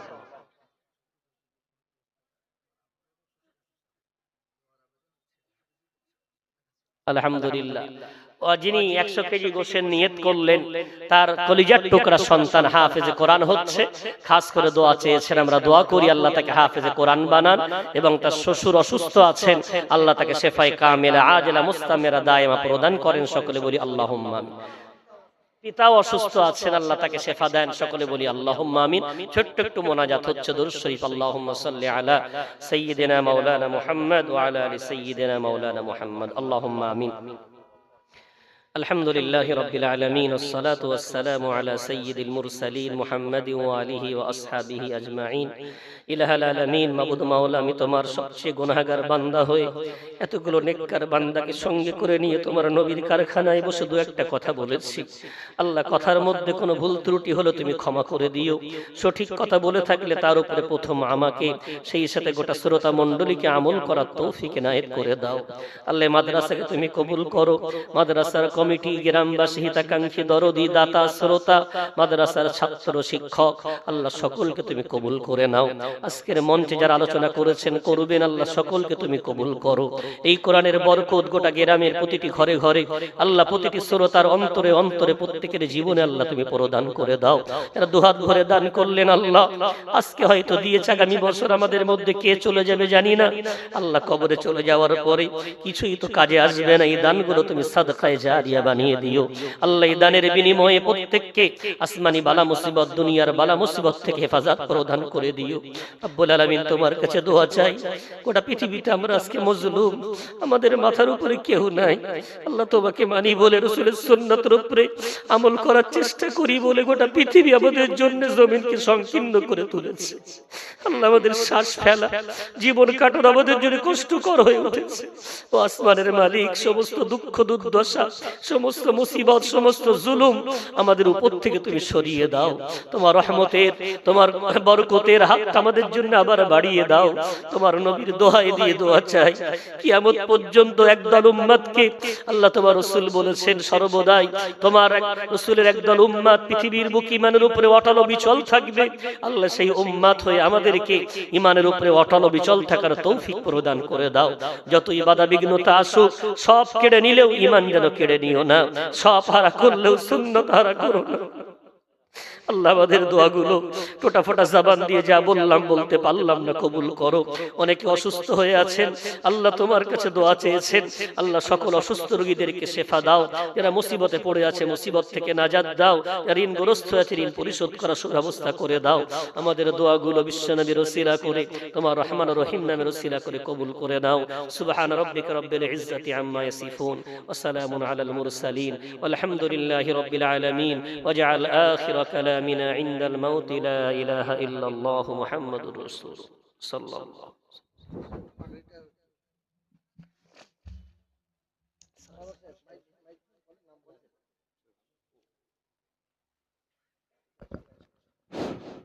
এখন আপনাদের আজ সভার মধ্যমণি আওলাদে মুজাদ্দিদুজ্জামান হযরত শাহিমউদ্দিন সিদ্দিকী হুজুর মাদ্রাসার এই হাফেজে কোরআন ছাত্রের ওই বান্দাগুলো যাদেরকে আমি আল্লাহ জাহান্নাম থেকে টেনে এনে জান্নাতের নিকটবর্তী করে দিলাম, ওই বান্দাগুলো আসলে কামিয়াব। অর্থাৎ দৈনন্দিন জীবনে আমি নামাজ পড়ি, রোজা করি, হজ করি, যাকাত দিই, যাই করি না কেন আমাকে আপনাকে মনের মধ্যে সর্বদাই একটা প্রশ্ন তুলতে হবে, আমার জাহান্নাম কাছে আসছে না জান্নাত নিকটে আসছে? আমি জাহান্নাম থেকে দূরে আসছি না জান্নাত থেকে দূরে সরে যাচ্ছি? এটাই হবে মূল বান্দার মধ্যে বড় স্বপ্ন, এটাই হবে বান্দার মনের মধ্যে বড় টার্গেট। আমি যেন জান্নাতের নিকটবর্তী হতে পারি, জাহান্নাম থেকে দূরে চলে আসি। এই জাহান্নাম থেকে দূরে আসাটা, জান্নাতের নিকটবর্তী হওয়াটা, এটাই হলো আসল সফলতা। আমার আল্লাহ কোরআনে বলেছেন, একটু জোরে বলা যাবে? দৈনন্দিন জীবনে জান্নাত কাছে আসছে না জাহান্নাম কাছে আসছে, এটা বুঝবো কেমন করে? আমাদের সবচেয়ে বড় সৌভাগ্য আমরা হলাম ঈমানদার, যদি বলেন না সুবহানাল্লাহ। আর ঈমানদার হওয়ার জন্য দুনিয়াতে আমাদের কেউ নাই। একটু আগেই মাদ্রাসার মধ্যে কথা হচ্ছে, আমাদের কে আছে দুনিয়ায়? কোন নেতা, কোন মন্ত্রী, কোন সরকার, কেউ আমাদের না। আমাদের একমাত্র কেউ যদি হন ওয়াহদাহু লা শারীকা লা, আমার আল্লাহ। রব্বুল আলামিন পাক কোরআন পারা নাম্বার 3 পৃষ্ঠা নাম্বার 2 সূরার নাম সূরা বাকারাতে আল্লাহ বলেন, আল্লাহু ওয়ালিয়ুল্লাযীনা আমানু। ও ঈমানদারেরা, তোমরা যেন এদিক ওদিকে দৌড়াতে যেও না। আমি আল্লাহ নিজেই বলছি, ঈমানদার যারা তারা আমার নিজের বন্ধু। আমি আল্লাহ তাদের বন্ধু বানিয়ে নিয়েছি। ঈমানদারদেরকে আমি আল্লাহ আমার মাহবুব বানিয়ে নিয়েছি। এখনো ঈমানদার তুমি কি করে বুঝবে আমি আল্লাহ তোমার বন্ধু হয়ে গেছি? ওই বোঝার জন্য আমি আল্লাহ ও তৎক্ষণাৎ বলে দিয়েছি ওই আয়াতের মধ্যে, আমি আল্লাহ যাদেরকে বন্ধু বানিয়ে নি, ইউখরিজুহুম মিনাজ যুলুমাতি ইলান নূর, আমি আল্লাহ তাদেরকে অন্ধকার থেকে টেনে টেনে আলোর পথে নিয়ে আসি। ওদের শিরিক ভালো লাগে না, ওদের মিথ্যা ভালো লাগে না, ওদের গীবত ভালো লাগে না, ওদের গুনাহ ভালো লাগে না। ওই গুনাহ থেকে আমি আল্লাহ তুলে তুলে যাদেরকে আলোর পথে এনেছি, ঈমানের আলো, কোরআনের আলো, শরীয়তের আলো, ইসলামের আলো, ওরা যেন ভেবে নেয় ওদের দুনিয়ায় কেউ বন্ধু না থাকলেও আমি আল্লাহ ওদের একমাত্র বন্ধু। একটু জোরে বলা যাবে? আমি আল্লাহ ওদের বন্ধু, ওদেরকে অন্ধকার থেকে টেনে আলোর পথে এনেছি। ভাই আমার, রব্বুল আলামিন আমাদেরকে এত ভালোবেসে আমাদেরকে আলোর পথে আনলেন। সফলতার জন্য আল্লাহ আমাদেরকে শিখিয়ে দিলেন, প্রতিদিন তুমি ভাবো, সর্বদাই তুমি ভাবো জান্নাত কাছে আসছে না জাহান্নাম কাছে আসছে। একজন ব্যবসায়ী, সাধারণ ব্যবসায়ী সকালবেলা ভোরবেলা উঠে সাইকেলে পটল নিয়ে, বেগুন নিয়ে, সবজি নিয়ে বাজারে যাচ্ছে। কটায় উঠেছে? 2:30টা 3টা। আগের দিন বিকালে সব তুলেছে, সুন্দর করে ধুয়ে সব প্যাকিং করে রেখেছে, ভোরবেলা দৌড়াচ্ছে। একজন ভাটায় কর্মচারী ওই রাত্রে উঠে রাত 2:30টা 3টার সময় সাইকেল চালিয়ে যাচ্ছে ভাটায় কাজ করুক। একজন কোম্পানির শ্রমিক রাত 2টোয় 3টায় উঠে ফার্স্ট গাড়িটা ধরবে বলে দৌড়াচ্ছে। বান্দা দৌড়াও, এত রাত্রে উঠলে একবার মনে পড়লো ঘুম থেকে ওঠার পরে আমি স্রষ্টা, আমার কথা মনে উঠলো। ও সবজির ব্যাপারী, আজ তোমার সাইকেলের চতুর্পাশে সবজি, তুমি কি ভাবলে সবজি তুমি ক্ষেত থেকে তুমি নিজে নিজে উৎপন্ন করেছো? না, আমি আল্লাহ ওই ক্ষেত থেকে এই সুন্দর সবজিগুলো উৎপন্ন করেছি। পারা নম্বর 27 পৃষ্ঠা নম্বর 15, সূরার নাম সূরাতুল ওয়াকিয়া। আল্লাহ পাক রব্বুল আলামিন বলেন, আআনতুম তাজরাউনাহু আম নাহনুজ যারিউন। ও বান্দা, কি মনে করো ওই ফসল কি তোমার ক্ষেত থেকে এমনি এমনি উৎপন্ন হয়? তুমি কি তোমার ক্ষমতায় উৎপন্ন করো? না, আমি আল্লাহ আমার কুদরতি ক্ষমতায় ওই ফসলগুলো উৎপন্ন করি।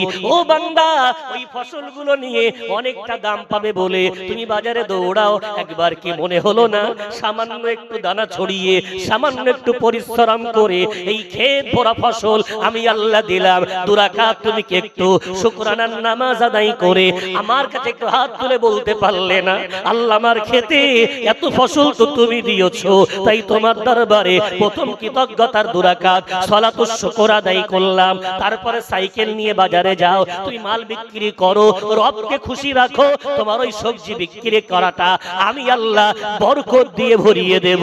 জোরে বলা যাবে? সকালে উঠে ফার্স্ট ট্রেন ধরবে বলে দৌড়াচ্ছ, তোমার ঘুমটা তো শেষ ঘুম হতে পারত। ঘুম থেকে আমি আল্লাহ তুললাম, একটাবার আমার শুকরিয়া আদায় করলে না? তোমার দেহে এই যে ক্ষমতা কে দিল, তোমার মাথার বুদ্ধি কে দিল, তোমার এই শক্তি সামর্থ্য কে দিল? আমি দিলাম। আমার কথা মনে হলো না শুধু পয়সা দরকার, শুধু দৌড়াও, তুমি ঠকাও মানুষকে, কাজে গিয়ে পরিশ্রম করতে গিয়ে ধোঁকা দিয়ে। রাসূল করিম সাল্লাল্লাহু আলাইহি ওয়াসাল্লাম বুখারী শরীফের হাদিসের মধ্যে বলছেন, কোন বান্দা আসরের নামাজ পড়ে আল্লাহর কসম খেয়ে বলছে, ভাই আমার মালটা কেন কেন কেন, খরিদ্দার সব দাঁড়িয়ে আছে, তখন ও কসম খেয়ে বলছে, ভাই জানো তুমি যা দাম বলছো সকালবেলার চেয়ে আল্লাহর কসম অমুক ব্যক্তির চেয়ে বেশি দাম বলেছি। রাসূল করিম সাল্লাল্লাহু আলাইহি ওয়াসাল্লাম বলছেন, এই যে কসমটা খেলো, কসমটা পূর্ণ মিথ্যা। সকালে ওর মালের দাম কেউ বলিনি, ও মালের দাম বাড়ানোর জন্য কসম খেলো। বিশ্বনবী বলছেন, যদি ওর কসমটাকে কেউ বিশ্বাস করে ওই মালটা ওর কাছ থেকে ক্রয় করে কেউ বাড়ি যায়, আর এই ব্যক্তি ওই পয়সা নিয়ে বাড়ি আসে, ও যেন না ভাবে আমি বিরাট সফল হলাম, বরং তুমি পয়সা নিয়ে বাড়ি এলে তবে মুহিকাত বারাকাতুহু, ওর বরকত থেকে তোমাকে বঞ্চিত করে দেয়া হলো। তোমার মাল বিক্রি হয়েছে কিন্তু বরকত থেকে তুমি বঞ্চিত হয়ে গেছো। জোরে বলি নাউজুবিল্লাহ। রাজমিস্ত্রি কাজে গেছে 12টার দিকে, এক কড়া মশলা আছে, লেবারকে বলছে তুই একটু বাথরুমে যা, তুই আসলে আমি একটু যাব, আবার মশলা ফেলবো, 2টো পর্যন্ত কাজ করতে হবে, আর মশলা ফেলার দরকার নেই, ওইটাই এদিক ওদিক করে চালাবো। 12টার সময় মনে করলে 12টা 15-এর মধ্যে ওই এক কড়া মশলা কাজ করে আবার 2 কড়া মশলা ফেলতে পারতো, কিন্তু করলো না। এ বাথরুমে গেল, ও বাথরুমে গেল, রাজমিস্ত্রি 500 টাকা, লেবার 400 টাকা, 900 টাকা মালিকের কাছ থেকে নিয়ে বাড়ি গেল। ও ভাবছে আমি বিরাট সফল কাম হয়েছি, আমার ফাঁকিটা কেউ বুঝতে পারে। পরের দিন পেটটা ব্যথা করে কয়েকদিন ধরে, সময় পায় না, আজকে ডাক্তার বাড়ি গেছে। ডাক্তারের সাথে কথা বলে ডাক্তার পরীক্ষা নিরীক্ষা ঔষধ সব লিখেছে, ডিসপেন্সারি থেকে ঔষধ কিনে বেরিয়েছে। গ্রামের এক যুবক ভাইকে বলছে, ভাই আপনি এখানে? বলে তুমি এখানে? বলে আমি তো এই সামনে ডিসপেন্সারিতে থাকি। আপনি এখানে কেন এসেছেন? এইখানে একজন ডাক্তার বসে, দেখো না বাপ, আমার কয়েকদিন পেট ব্যথা করছিল, দেখিয়েছি। ওই দেখি প্রেসক্রিপশন দেখে। ঔষধ কিনেছেন? বলে হ্যাঁ। চিকিৎসা সব হয়েছে? বলে হ্যাঁ। রিপোর্ট গুলো সব করেছি। কত নিয়েছে? বলে 3500। যুবকটা মাথায় হাত দিয়ে বলছে, আফসোস, আমাকে একটু বলতে পারলেন না? 1500 টাকার ঔষধ আপনার 3500 টাকা নিল। ক টাকার ঔষধ? কত নিয়েছে? কেন? কামা তুদিনু তুদান, জাইসে করনি ওইসে ভরনি, তুমি যেমন করবে তেমন পাবে। তাকদীর তুমি গড়নি, তাকদীর গড়েন আল্লাহ। জোরে বলবেন। তুমি মনে করছো বাড়িওয়ালাকে ঠকিয়ে তুমি কামিয়াব হয়ে গেছো, কিন্তু বান্দা না, তুমি বাড়িওয়ালাকে ঠকাবে, তোমাকে আগামী দিন ঠকতে হবে। তুমি আজকে কাজে ফাঁকি দেবে, তোমার কাজে অন্য কেউ এসে ফাঁকি দেবে। ওরে বান্দা, না না না, আমি রাসূলের দ্বারাই তোমাদেরকে জানিয়ে দিয়েছি, আদ-দীনু ওয়ান-নাসিহা, দ্বীন ইসলাম হলো কল্যাণ কামনা করার নাম। কোন মুসলমান কোনদিন কাউকে ফাঁকি দেয় না, কাউকে ঠকায় না, কোন মুসলমান কাউকে ধোঁকা দেয় না। কেন আমি রাসূল হাদিসের মধ্যে বলে দিয়েছি, মান গাশশা ফালাইসা মিন্না, যে প্রতারণা করে, যে দুই নম্বরি করে, যে ধোঁকাবাজি করে, আমি রাসূল তাকে আমার উম্মত থেকে খারিজ করে দিলাম, আমার উম্মত থেকে বহিষ্কার করে দিলাম। ও কোনদিন আমার উম্মতের অন্তর্ভুক্ত থাকতে পারবে না। কেন আমি রাসূল ধোঁকাবাজদেরকে আমার উম্মত বলে গ্রহণ করি না, মান্যতা দেই না, গ্রহণ করি না। জোরে বলি না আউযুবিল্লাহ। সম্পদ দরকার, দৌড়ায়, ভালো খায় না, ভালো পড়ে না। ভাই এত দৌড়াচ্ছেন কেন? দুটো ছেলে, আপনার আমার চারটে ছেলে, আমার একটু না দৌড়ালে ভবিষ্যৎ কে বানাবে? ভবিষ্যৎ আপনি বানাবেন।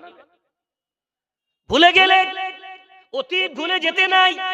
আপনার দাদার কথা মনে করেন, আপনার পরদাদার কথা মনে করেন। আপনার দাদার তো ঠিক মতো দুবেলা খাওয়া হতো না, আপনার আব্বারও কোনোদিন সংসার চলতো, কোনোদিন চলতো না। তার ঘরের সন্তান আপনি। আল্লাহ আপনাকে কয় বিঘা জমি দিয়েছে, আল্লাহ সুস্থ সবল রেখেছে। ও ভাই, আপনার নসিব কিন্তু আপনার বাপ গড়িনি, আপনার নসিব আপনার দাদা গড়িনি।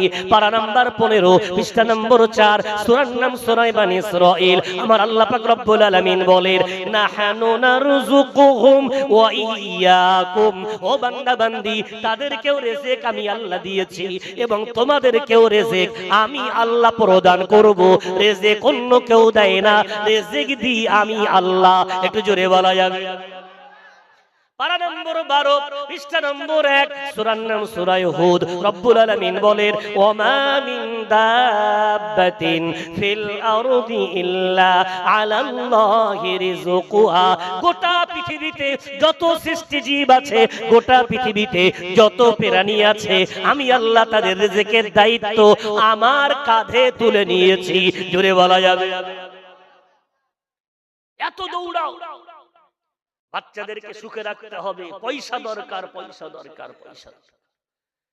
বিশ্বনবী বলছেন, বনু আদম শুধু বলে মাল মাল মাল, মালি মালি মালি, আমার সম্পদ সম্পদ সম্পদ দরকার। রাসূল বলছেন, ও হাল্লাকা মিন মালি, তোমার মাল বলে কিছু নাই, তোমার সম্পদ বলে কিছু নাই। তোমার সম্পদ বলতে মাত্র তিনটি জিনিস তোমার সম্পদ। ইল্লা মা তাসাদদাকতা ফামদাইতা আও আকালতা ফাফনাইতা আও লাবিস্তা ফাবলাইতা। রাসূল করিম সাল্লাল্লাহু আলাইহি ওয়াসাল্লাম বললেন, তোমার সম্পদ বলতে মাত্র তিনটে হলো তোমার। নম্বর 1, যেটা সাদকা করেছো, ওটা আল্লাহর কাছে পাঠিয়ে দিয়েছো, অথবা যেটা খেয়েছো ওটা তুমি শেষ করে দিয়েছো। নাম্বার 3, যেটা পড়েছো ওটা তুমি পুরাতন করে ফেলেছো। এই তিনটে জিনিস ছাড়া তোমার বলে এই পৃথিবীতে কিছুই নাই, কিছুই নাই। দান করেছো তোমার, খেয়েছো ওটা তোমার, পড়েছো ওটা তোমার। আহারে, সন্তানগুলোকে ভালো রাখার জন্য, তাদেরকে পায়ে দাঁড় করানোর জন্য বাবাজি ভালো খায় না, ভালো পড়ে না, সম্পদ দরকার। সম্পদের লালসায় আখিরাত ভুলে গেছে, ছুটেছে পেয়েছে। দুনিয়ায় দৌড়ালে, হ্যাঁ পরিশ্রম করলে আল্লাহ তো ফল দেবে, দিয়েছে। হালাল পথে আসুক হারাম পথে আসুক, মাল এসেছে। বিরাট সম্পদের মালিক থাকবে না, একদিন তুমি চলে যাবে। আল্লাহ বলছেন, জাহান্নামী যারা, তাদের সিফাত ওই 30 পারার 22 পৃষ্ঠায় সূরা হুমাযা একটু পড়বেন। সূরাতুল হুমাযার মধ্যে আল্লাহ পাক রব্বুল আলামিন বলেছেন কাফেরদের সিফাত, আল্লাযী জামাআ মালাও ওয়া আদ্দাদা ইয়াহসাবু আন্না মালাহু আখলাদা কাল্লা লা ইউনবাযান্না ফিল হুতামা। আল্লাহ পাক রব্বুল আলামিন বলেন, কাফেররা মনে করে ওদের সম্পদ ওরা গুনে গুনে রাখবে, ওরা জমিয়ে জমিয়ে রাখবে, এবং ওরা মনে করে ইয়াহসাবু আন্না মা লাহু আখলাদা, ওই সম্পদ ওদেরকে সারা জীবন দুনিয়ার বুকে বাঁচিয়ে রাখবে, ওই সম্পদ ওদেরকে স্থায়িত্ব প্রদান করবে। আল্লাহ বলছেন কাল্লা, কখনোই না রে বান্দা, সম্পদ তোকে স্থায়িত্ব প্রদান করতে পারে না। স্থায়িত্ব প্রদান তোদেরকে করবে একমাত্র তোর নেক আমল। একটু জোরে বলা যাবে? দাদা হুজুর পীর কিবলা রাহমাতুল্লাহ আলাইহি চলে গেছে, মানুষ কি মনে রেখেছে? ওনার সম্পদের কথা না ওনার আমলের কথা? আমলের কথা। আল্লামা হুজুর চলে গেছেন, মানুষ কি মনে রেখেছে? সম্পদের কথা না আমলের কথা? আমলের কথা।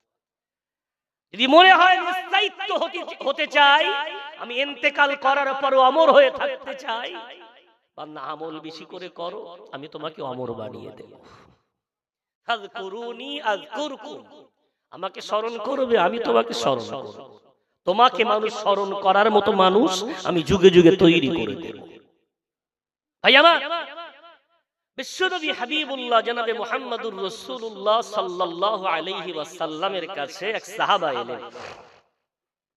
এই আলোচনাটা বড় মারাত্মক এবং বড় হৃদয় গেরাহী, চোখে পানি চলে আসবে। রাসূল কারীমের সাহাবা, নাম কি? সালাবা ইবনে আবু হাতিব রাদিয়াল্লাহু আনহু। সাহাবা বলা হয় তিনটে শর্ত পাওয়া গেলে। নম্বর 1, জীবদ্দশায় বিশ্বনবীকে দেখতে হবে।